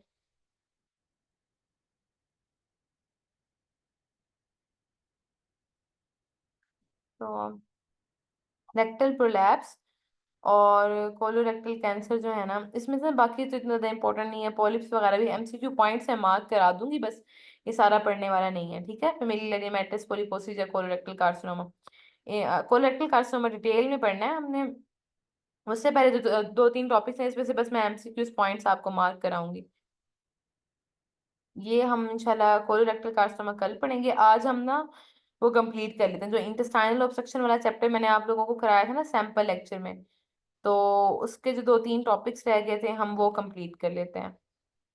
ठीक है, ये सारा ना, आप अगर आप लोगों ने सैंपल लेक्चर नहीं सुना हुआ मेरा, तो आप सुना, मैंने बहुत डिटेल में अच्छे से पढ़ाया हुआ है ये सारा। यहाँ स्टार्ट किया था शुरू से, और वल्वुलस तक हमने एंड किया था। हम्म। यहाँ वल्वुलस से स्टार्ट करना था। ठीक है, वल्वुलस भी शायद पढ़ाया था, मुझे याद नहीं है, तो खैर यहीं से स्टार्ट करते हैं।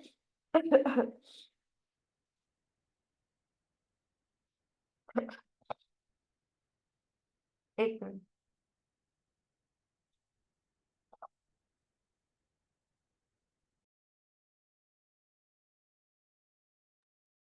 अच्छा, इसमें हमारे पास वल्वुलस बेसिकली टर्म क्या है कि बाउल अगर अपनी मेजेंट्री के अराउंड, मतलब हमने इस तरह से देखा है ना कि एक गट है और उसके साथ साथ में मेजेंट्री आ रही होती है। ठीक है, जो उसको ब्लड सप्लाई भी दे रही है, सपोर्ट दे रही है, ब्लड लिम्फेटिक्स नर्व सब कुछ इस मेजेंट्री के अंदर होता है ना।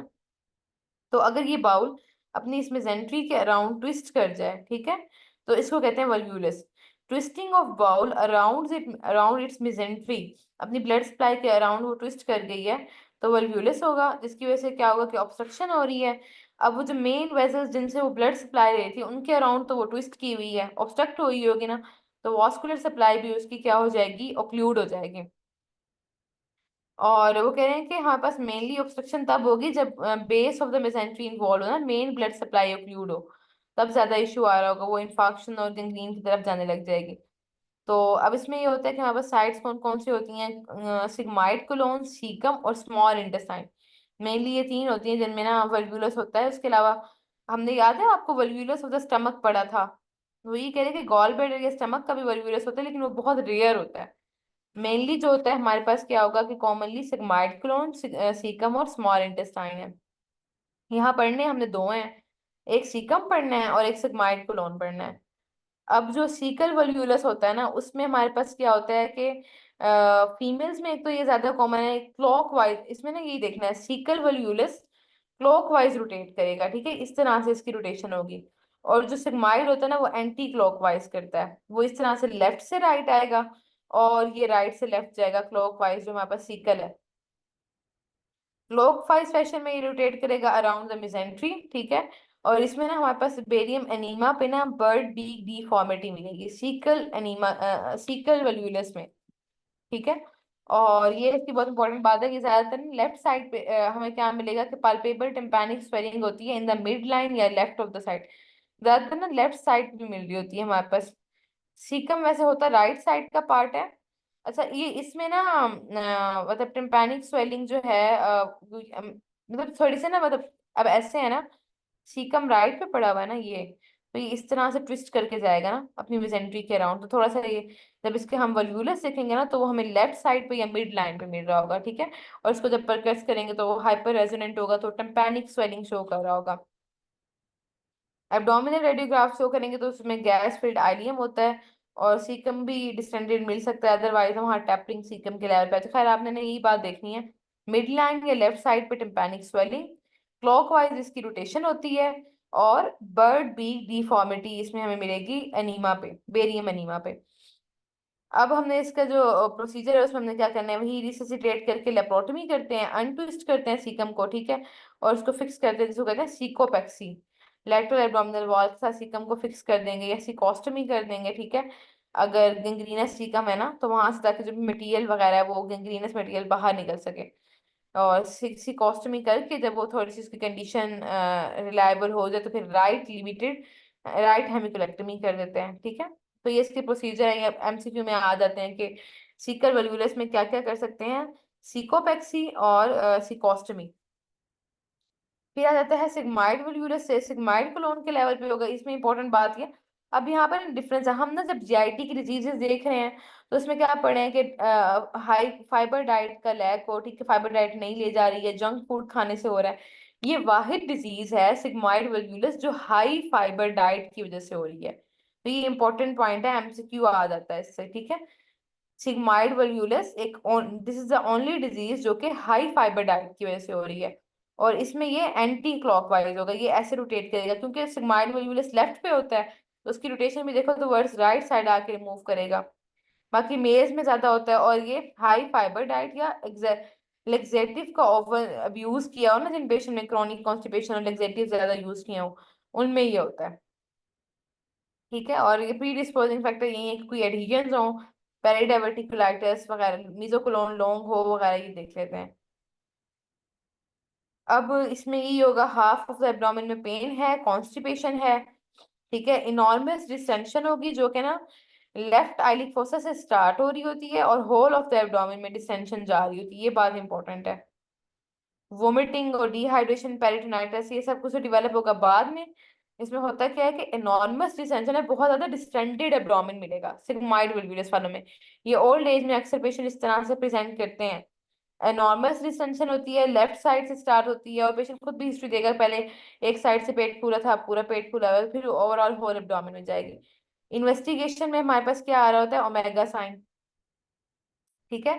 ओमेगा साइन पे क्या मिलता है ये आप भी देख लें, ये ओमेगा साइन, ये लेफ्ट साइड से कोलोन गया और ये इस तरह से एंटी क्लॉकवाइज ऐसे मूव करके ट्विस्ट हुआ हुआ है, ये ओमेगा से अपीयरेंस दे रहा है। तो डिस्टेंडेड लूप होती है कोलोन की जो कि पेल्विस से राइज करती है, ठीक है, टुवर्ड्स डायफ्राम, ऊपर डायफ्राम तक ये जा रही है। ये सारा ओमेगा साइन आपको मिल रहा होता है, जिसे बेंट इनर ट्यूब भी कहते हैं, ऐसा लग रहा है ना कि ट्यूब बेंट हुई हुई है।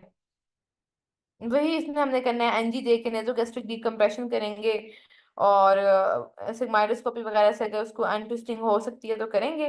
अदरवाइज फिर एट द एंड वही होता है कि गैंग्रीनस हो गई है अगर तो लेप्रोटमी करके हमने क्या करना है कि वो जो सिग्माइड क्लोन का पार्ट है ना, या ये जो गैंग्रीनस पार्ट है इसको रिमूव कर देंगे, दोनों एंड्स को ना बाहर निकाल देंगे। इसको कहते हैं पॉल मिक्यूल्स प्रोसीजर या फिर डबल बैरल क्लोस्टमी, जिसमें हमने क्या किया कि दोनों एंड्स को साइड से बाहर निकाल दिया, ठीक है। तो ये आप देख रहे हैं, सिग्माइडोपेक्सी भी इसमें कर सकते हैं, सिग्माइडोस्टम भी कर सकते हैं, ये प्रोसीजर्स आ जाएंगे। यही इसमें ओमेगा साइन, ये बहुत दो तीन दफा आ चुका है जे कैट में, सिग्माइड वल्क्यूलस पे आपको क्या मिल रहा होता है, तो ओमेगा साइन या फिर अच्छा कॉफी बीन साइन भी, कॉफी बीन साइन में मोस्टली ना वो आंसर में था। तो ये ना फर्स्ट एड में भी लिखा हुआ है, कॉफी बीन साइन मिल रहा है, तो कॉफी बीन भी तो इसी तरह से होता है ना उसकी अपेयरेंस। तो इस तरह से आपने देख लेना। अच्छा फिर इंटरसेप्शन में क्या होता है, अब इसमें होता है गट जो है ना उसका एक पार्ट प्रोलैप्स होके ना इमीडिएटली जर्निंग गट में चला गया, ये पूरी गट पड़ी हुई है, ठीक है, इस तरह से ये जा रही थी। इसका ऊपर वाला पार्ट क्या करेगा, हमारे पास प्रोलैप्स होगा, प्रोलैप्स होके ना ये नीचे वाली गट में इस तरह चला जाए, ठीक है। तो इसको कहते हैं इंटरसेप्शन। अभी इलियोकोलिक भी होती है, इलियो इलियल, ठीक है, इलियोसिकल। इलियोकोलिक मतलब आइलियम जो है वो कोलोन के अंदर इंटरसेप्ट उसकी इंटरसेप्शन हुई हुई हो, या इलियो आइलियल आइलियम अपने ही नेक्स्ट वाले पार्ट में आ रही हो, या सीकम में चली जाए, या कोलोन अपने एडजेसेंट कोलोन में चला जाए, ठीक है। इसके तीन पार्ट्स होते हैं, आपने देख लेने कि एक तो एंट्रिंग या इनर ट्यूब होती है, जिसे इंटरसेप्टम बोलते हैं। ये जो अंदर की तरफ जो ये वो जा रही है ना, ये इनर इनर ट्यूब है। ठीक है, जो गट अंदर जो है टेलीस्कोपिंग जिसकी हो गई है। फिर ना यहाँ से एक और ट्यूब रिटर्न करके आ रही है, ये जो इधर गई है ये रिटर्निंग ट्यूब इस तरह से बनेगी, ये बाहर की तरफ आ रही है। ये रिटर्निंग ट्यूब होती है जिसे इंटरसिपियन कहते हैं। ये रिटर्निंग या मिडल ट्यूब है, ठीक है।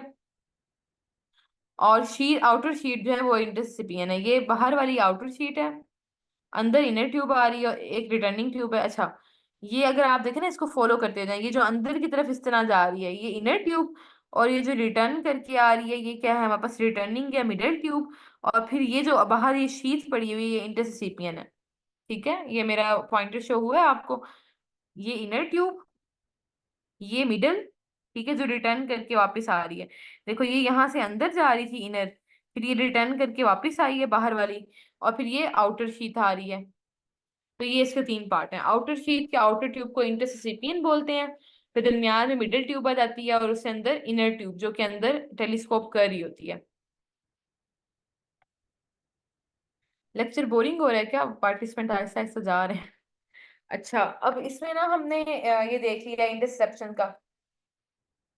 यहाँ पे देखो कितना प्यारा उन्होंने करके दिखाया है। ये गट लूप अंदर गई हुई है, ठीक है, जो पार्ट उसका अंदर एक गया हुआ है जो ट्यूब वो है इंटरसेप्टम। फिर जो पीछे की तरफ आ रहा था वो मिडिल ट्यूब थी, और फिर जो आउटर शीथ है वो इंटरसिपियन आ जाती है। अब ये कंडीशन जो है चिल्ड्रन में मोस्ट कॉमन होती है, और चिल्ड्रन में वो यही कह रहे हैं कि एक तो पेयर पैचेज होता है टर्मिनल आइलम है ना, वहाँ पे हाइपरप्लेजिया होता है। ठीक है, ये एक्ट करते हैं एज इसका पॉइंट के पेशेंट को ना पहले वीनिंग स्टार्ट की, ठीक है, या वीनिंग के बाद या कोई अपर रेस्पिरेटरी ट्रैक का इन्फेक्शन हुआ है जिसकी वजह से ये पेयर पैचेज जो है स्टिमुलेट हुए हैं, इनका हाइपरप्लेजिया हुआ है। और फिर क्या हो गया हमारे पास ये इंटरसेप्शन डेवलप हो जाए बच्चों में। ओल्ड एज में जो है ना वो मैक्यूलर डायवर्टिकुलम होता है, ठीक है, अपेंडिक्स पॉलिप वगैरह भी हो सकते हैं। मोस्ट कॉमनली क्या है, मैक्यूलर डायवर्टिकुलम लीड पॉइंट होता है इसका, जो कि इंटरसेप्शन करा रहा होता है। उसके अलावा जो है एडल्ट्स में ना प्यूर जैगर सिंड्रोम इसकी वजह से हो सकता है। इसमें से भी ना जे कैट में बहुत एमसीक्यूज आते थे, जैसे कि red currant jelly stool, blood and mucus in the stool मिलता है ना, ये टिपिकल फाइंडिंग है। और बिल्कुल टिपिकल पूछा होता है कि एक बच्चा है इंटेस्टाइनल ऑब्स्ट्रक्शन के साथ आया है, पेन है उसको एब्डोमेन में, और साथ में ना उसको रेड करंट जेली स्टूल्स मिल रहे हैं, तो डायग्नोसिस बनाते हैं। तो क्या होगी इसकी diagnosis, red currant jelly stools में इंटरसेप्शन, ठीक है। और इसमें ये सारी इसकी इंपॉर्टेंट फाइंडिंग है कि हमारे पास ना सॉसेज शेप हम्प मिलता है इन द एब्डोमेन, और राइट आइलिड फोसा में ना एम्प्टीनेस की फीलिंग मिल रही है। क्यों? क्योंकि ना हमारे पास ये हमने ऊपर पढ़ी थी ना टाइप्स, इसमें ना सबसे कॉमन होती है इलियो इलियल, आई थिंक इलियोकोलिक या इलियोसिकल या इलियोइलियल है, ठीक है। ये दो कॉमन होती हैं, इलियो आइलियल और इलियोसिकल। तो ये दोनों कहाँ पड़ी हैं, राइट साइड पे पड़ी हैं, ठीक है। तो यहाँ से क्या होगा कि जब ये यहाँ से स्ट्रक्चर जो है ना आइलियम जो है इमेजिनेट करके आगे की तरफ जा रही है, तो राइट एलिक फोसा में हमारे पास एम्प्टीनेस मिल रही होती है, अपर एब्डोमेन या मिड ऑफ द एब्डोमेन में सॉसेज शेप हम्प मिल रहा होता है। अच्छा, ये जो एम्प्टीनेस मिल रही होती है ना राइट एलिक फोसा में, इसको डांसिंग साइन भी कहते हैं, ठीक है। डांसिंग साइन ये एमसीक्यू में आ जाता है कि डांसिंग साइन किस डिजीज में मिलता है, हमारे पास इंटरसेप्शन में मिलता है। ये देख लेना है आपने। और बेरियम अनीमिया पे वहां पे बर्ड बी का पेरेंट्स थी, सीकल वल्वुलस में इसमें क्लॉ साइन मिल रहा होता है, ये देख लेना। CT scan barium anaemia ultrasound कराएंगे। और इसका मोस्ट इंपॉर्टेंट जो है ना हाइड्रोस्टैटिक रिडक्शन, जो पेशेंट होते हैं ना, ये हम लोग कर रहे होते हैं यूजली, पेशेंट सर्जरी से पहले ट्राई करके देखते हैं, ट्रायल देते हैं। अगर वल्वुलस का पेशेंट आ गया है या इंटरसेप्शन का आ गया है, तो इसमें हाइड्रोस्टैटिक रिडक्शन कराते हैं। इसमें ये होता है कि बेरियम या तो हाइड्रोस्टैटिक होती है या फिर निमोटिक होती है, ठीक है। अब होता क्या है कि हमने ना बेरियम सॉल्यूशन या सलाइन जो है उसको इन्फ्यूज कर देना रेक्टम में थ्रू अ कैथेटर, ठीक है। रेक्टम के अंदर हम वो डालेंगे, और इस फ्लूइड का जो प्रेशर है ना वो इंटरसेप्शन को रिड्यूस कर देगा। प्रेशर वो पीछे से डालेगा, और ना जो है मतलब फॉर एग्जांपल अगर ये इंटरसेप्शन आइलियम जो है उधर आया हुआ है सीकम कोलोन में, हमने पर रेक्टम फ्लूइड का प्रेशर दिया है, वो यहाँ से प्रेशर अप्लाई करेगा, और ये जो पार्ट ओरिजिनेट हुआ है ना ये वापस अपनी जगह पे चला जाएगा। ठीक हो गया। और ये कहते हैं कि हाइड्रोस्टेटिक रिडक्शन जो है ना वो हमने 24 आवर से पहले पहले में करेंगे अगर हिस्ट्री शॉर्ट है। अगर साइंस ऑफ स्ट्रैंगुलेशन वगैरह आ रहे हैं ना तो फिर हम सर्जरी की तरफ जाएंगे, ठीक है। सर्जरी में फिर जो है ये भी इसकी ट्रीटमेंट ऑफ चॉइस में एमसीक्यू आ जाता है कि कॉफ्स मेथड करते हैं, ठीक है। कॉफ्स मेथड में हमने क्या करना है कि फिंगर को ना जेंटली इंसर्ट करना है नेक ऑफ द इंटरसेप्शन में, ठीक है, और रीजन साइड से सेपरेट करनी है और उसको बाहर निकाल लेना है। ये आपने ये देख लेना है। कॉम्प्लिकेशन वहां पे भी ऑब्स्ट्रक्शन, परफोरेशन या पेरिटोनाइटिस हो सकती है। अच्छा, ये क्लोज लूप ऑब्स्ट्रक्शन की सारी ना इंटेस्टाइनल ऑब्स्ट्रक्शन की कॉज जो वल्वुलस इंटरसेप्शन हमने पढ़ा ना, ये भी बेसिकली क्या करा रहे होते हैं, इंटेस्टाइनल ऑब्स्ट्रक्शन करा रहे होते हैं एट द एंड। तो मैंने आपको ना डिटेल में सारे इंटेस्टाइनल ऑब्स्ट्रक्शन के साइन एंड सिम्टम्स, उसकी इन्वेस्टिगेशन, रेडियोलॉजिकल फाइंडिंग्स, वो सारा पढ़ाया हुआ है। तो जब वो लेक्चर सुनने के बाद जब आप इसको दोबारा सुनोगे ना, तो आपको मजीद क्लियर हो जाएंगी चीजें, ठीक है। अब इसमें ऑब्स्ट्रक्शन जो है ना, वो कहना है क्लोज लूप या इनकार्सरेटेड स्मॉल बाउल लूप भी कराती है, कि ना मतलब इस तरह से हुई है कि दोनों आपस में मिल गई हैं और एक लूप बन गई है, ठीक है। कि स्मॉल बाउल इस तरह से ट्विस्ट हुई है कि एक लूप, क्लोज लूप बना दी है उसने। अब क्या होगा कि उसको ब्लड सप्लाई तो मिलेगी नहीं, ये पूरा का पूरा पोर्शन जो है वो अक्लूड हो जाएगा, ठीक है। और ये क्लोज लूप ऑब्स्ट्रक्शन मोस्टली कौन करा रहा होता है, वॉल्वुलस करा रहा होता है। पीछे हम वॉल्वुलस में देख के आए हैं ना, मेसेंट्री के अराउंड इस तरह से ट्विस्ट की हुई थी इंटेस्टाइन। तो ये आपने देख लेना, सॉरी गट, ठीक है। अब इंटरनल हर्निएशन, ये बहुत इंपॉर्टेंट है, ठीक है, इसमें से एमसीक्यू आ सकते हैं। इंटरनल हर्निएशन का मतलब ये है कि हमारी बॉडी के अंदर कोई ओपनिंग है और ऑर्गन जो है वो उसके अंदर जा रहा है, ठीक है। क्या मतलब है इसका, कि हमारी बॉडी के अंदर कोई इस तरह से कोई पाथवे है जिसमें ऑर्गन इंसर्ट हुआ, ठीक है, और उसने हर्निएशन ली। मतलब ये आउटसाइड नहीं है, वैसे हर्निया हमें कैसे नजर आता है, आउटसाइड एक्सटर्नल हर्निया नजर आ रहे होते हैं ना, कि स्वेलिंग नजर आ रही है एब्डोमिन में, ठीक है, या एपिगैस्ट्रिक रीजन में, पैराम्बलाइकल रीजन में हो रही है, इंग्वाइनल रीजन में हो रही है, ठीक है, हम ये देख रहे होते हैं। बाहर से हमें स्वेलिंग नजर आ रही होती है, वो हर्निएशन होती है। ये वाली जो हर्निएशन है ना, ये हमें बाहर से नजर नहीं आएगी, ये इंटरनल ओपनिंग्स के अंदर गई हुई है गट।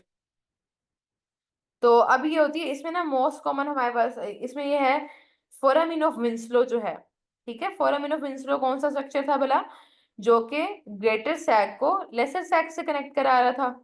तो अगर हमारे पास जो गट है, इंटेस्टाइन है, वो इस ओपनिंग के अंदर चली जाए, ठीक है, वहां से, ये इस तरह का पेशेंट हमने लिटरली कुछ दिन पहले ही उसकी सर्जरी की है। तो जो है वो इंटेस्टाइनल ऑब्स्ट्रक्शन के साइन एंड सिम्टम्स के साथ आया था, एक्यूट एब्डोमेन के साथ। जब उसको ओपन किया तो देखा उसकी जो स्मॉल इंटेस्टाइन थी ना, वो फोरामिन विंसलो के थ्रू ना के अंदर गई हुई थी। फिर उसको जो हमने ना, अच्छा वो आगे बताती हूँ कि क्या होता है, पहले हम ये देख लेते हैं। फोरामिन ऑफ विंसलो होता है, मेसेंट्री के लेवल पे कोई होल हो गया है और गट वहां से उस होल के अंदर चली गई है, ठीक है, हर्निएट कर गई है। ट्रांसवर्स मेसोकोलोन में कोई होल हो जाए, ठीक है, ब्रॉड लिगामेंट में कोई डिफेक्ट आ जाए, कॉन्जेनिटल या एक्वायर्ड डायफ्रागमेटिक हर्निया या इंटरसिग्मोइड फोसा, ठीक है। यहाँ पे इन्होंने एक तो मेंशन किए, वो होते हैं पैराड्यूडिनल फोसा। पैराड्यूडिनल, ड्यूडिनल के राइट एंड लेफ्ट साइड पे जो है ना, रेक्टो पेरिटोनियल स्पेसिस पड़ी होंगी, ठीक है, वहां पे ये क्योंकि रेट्रो पेरिटोनियम होता है, तो ड्यूडिनम का जो सेकंड पार्ट है, तो उसके अराउंड जो स्पेस है ना, वो उन्हें कहते हैं पैराड्यूडिनल फोसा, ठीक है। ये रेट्रो पेरिटोनियल फोसा होते हैं ड्यूडिनम के अराउंड यहाँ पे। और मोस्ट कॉमनली जो हर्निएशन होती है ना, एमसीक्यू आ जाता है, वो यही होती है, पैराड्यूडिनल फोसा में होती है, उसके बाद फिर फोरामिन ऑफ विंसलो में होती है, ठीक है। पैराड्यूडिनल फोसा या फिर फोरामिन ऑफ विंसलो। अब इसमें ये होता है, वो कह रहे हैं कि जब हमने ना इनको, नॉर्मली हमने क्या करना है कि अगर तो जो है एक्वायर्ड डायफ्रागमेटिक हर्निया, एक्वायर्ड या कंजेनिटल, ठीक है, या इवन के ब्रॉड लिगामेंट है या सिग्माइड फोसा है, तो उनमें हमने क्या करना है कि जहाँ पे जिस ओपनिंग से वो गया हुआ है ना, गट अंदर गई हुई है, उस ओपनिंग को हम थोड़ा सा बढ़ाएंगे, ठीक है, और वहां से ना हम गट को बाहर निकाल देंगे। लेकिन जो फोरामिन ऑफ विंसलो है ना, अगर आप लोगों को ये बात पता हो, ये फ्री है जो फ्लेसरोमेंटम के अराउंड पड़ा होता है, ठीक है, हमने पढ़ा था ना। और फ्री है जब, जो लेसरोमेंटम जो है वहां पे क्या पड़ा होता है, पोर्टल ट्राइड। ऐसे ही है, फोरामिन ऑफ विंसलो कहाँ पड़ा है, कि इसकी बाउंड्री एक साइड से बना रहा होता है हमारे पास लेसरोमेंटम, और उसके अंदर पोर्टल ट्राइड है। तो इसलिए अगर फोरामिन ऑफ विंसलो के अंदर हर्निएशन हो गई है ना गट की, तो हम ना पहले हमने उसको कट नहीं करना, ठीक है, फोरामिन ऑफ विंसलो को तो नहीं कट करेंगे, कट करके तो हम आगे गट अंदर डाल रहे हो। तो हमने क्या करना है कि इसमें पहले गट की डीलोडिंग करनी है, ठीक है, क्योंकि उसका साइज बड़ा, इंटेस्टाइन के अंदर जो भी फीकल मैटर वगैरह पड़ा होगा उसकी वजह से वो डिस्टेंडेड हुई होगी। तो हमने क्या करना है कि उसकी ना डी लोडिंग करेंगे। डी लोडिंग करने से क्या होगा कि जो भी उसके कंटेंट्स हैं वो रिमूव हो जाएंगे। कंटेंट्स निकलने के बाद क्या होगा कि वो थोड़ी सी पिचक जाएगी, मतलब कि प्रोलैप्स हो जाएगा उसका, कि सारे कंटेंट्स बाहर आ गए, डिस्टेंशन खत्म हो गई है। फिर उसको आराम से सॉफ्टनिंग से निकाल लेंगे। ठीक है, इसी तरह से अगर हमारे पास ना ट्रांसवर्स मीजोकोलोन है जहाँ मेजेंट्री पड़ी हुई है, मेजेंट्रीज में भी हमने ऐसे ही करना है कि हमने कट नहीं करना क्योंकि वहां पे ब्लड वेसल्स होती हैं। हमने आराम से क्या करना है कि उसकी गट की डी लोडिंग करनी है और उसको बाहर रिमूव कर लेना है। तो ये बेसिकली होते हैं हमारे पास इंटरनल हर्निएशन। इंटरनल हर्निएशन की जो है वो साइट्स, ये इंपॉर्टेंट है। इनमें से मोस्ट कॉमन जो साइट होती है वो है रिट्रोपेरिटोनियल फोसा। रिट्रोपेरिटोनियल फोसा कौन से होते हैं? जो कि ड्यूडिनम के अराउंड होते हैं, इनको कहते हैं ओवरऑल ड्यूडिनल रिट्रोपेरिटोनियल फोसा। ठीक है, तो मोस्ट कॉमनली जो है ना इंटेस्टाइन इनके अंदर ट्रैप हो रही होती है। बाकी जो है फोरामिन ऑफ विंसलो हो, मेजेंटेरिक डिफेक्ट हो या पैराड्यूडिनल फोसा हो ना, उनमें हम कट नहीं देते। ठीक है, उनमें हमने क्या करना है कि मिनिमाइज करेंगे, डिकम्प्रेस करेंगे गट को और फिर रिमूव करेंगे। बाकी इंटरसिग्माइड फोसा हो या कोई हमारे पास कंजेंटल एक्वायर्ड डायफ्रागमेटिक हर्निया है, ब्रॉड लिगामेंट आ गया, ठीक है, या इवन के ट्रांसवर्स मीजोकोलोन भी, इसमें हमने क्या करना है, हम थोड़ा सा साइड से कट लगा के गट को निकाल के फिर बाकियों को आपस में जो डिफेक्ट है उसको क्लोज कर देंगे। तो ये इंपॉर्टेंट है, आपने देख लेना है। ट्रीटमेंट वो ये बता रहे हैं कि standard treatment of hernia is to release the constricting agent by division, division करेंगे उसकी वहां से। और कि अगर वो कह रहे हैं दिस शुड नॉट बी, हमने डिवीजन इस तरह से फोरामिन ऑफ विंसलो या मेसेंटेरिक डिफेक्ट में नहीं करनी क्योंकि यहाँ पे मेजर ब्लड वेसल्स पड़ी होती हैं। ठीक है, तो ये आपने देख लेना है। तो इसमें हमने डिस्टेंडेड लूप को डीकम्प्रेस करेंगे और फिर रिड्यूस करेंगे। इंटेरिक स्ट्रक्चर की वजह से हमारे पास अब स्ट्रक्चर कौन कौन सी डिजीज बताती हैं यहाँ पर, टीबी, टीबी में हमने देखा था बन सकते हैं स्ट्रक्चर, क्रोन डिजीज में बन सकते हैं, मेलिग्नेंसी में बन सकते हैं। इसलिए जब भी हम गट को ओपन करेंगे हमें कोई स्ट्रक्चर नजर आ रहा होगा ना, तो हमने जरूर वो पार्ट लेना है और उसकी बायोप्सी भिजवानी है और रूल आउट करना है कि ये किस वजह से है स्ट्रक्चर, मेलिग्नेंसी की वजह से है, टीबी की वजह से है, या क्रोन डिजीज की वजह से। ठीक हो गया। बोले सब्सट्रक्शन आपने ये देख लेना है, पॉइंट्स ये ना मतलब एमसीक्यू में आ सकते हैं, ये आपने खुद रीड करने के। गॉल स्टोन जो है वो हमने गॉल स्टोन आइलियस वैसे पढ़ा हुआ है, ये फाइटोबेजॉल्स और ट्राइकोबेजॉल्स होते हैं। इसमें ना मतलब ये दो चीजें हैं कि या वर्म्स हैं ये ऑब्स्ट्रक्शन करा रहे हैं।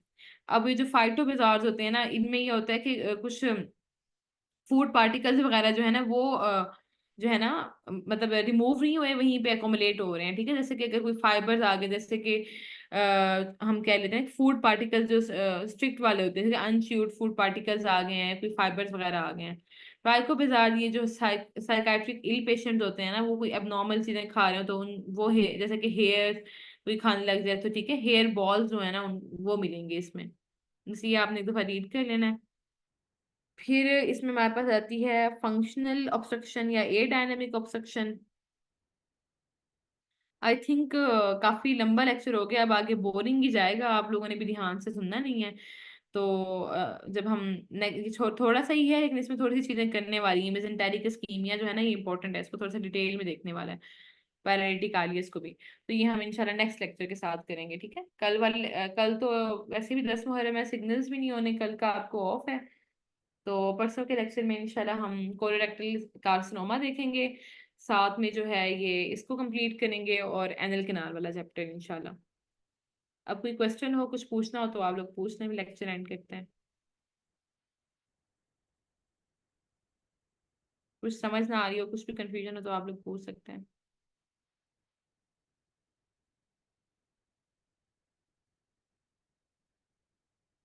ओके, अल्लाह हाफिज।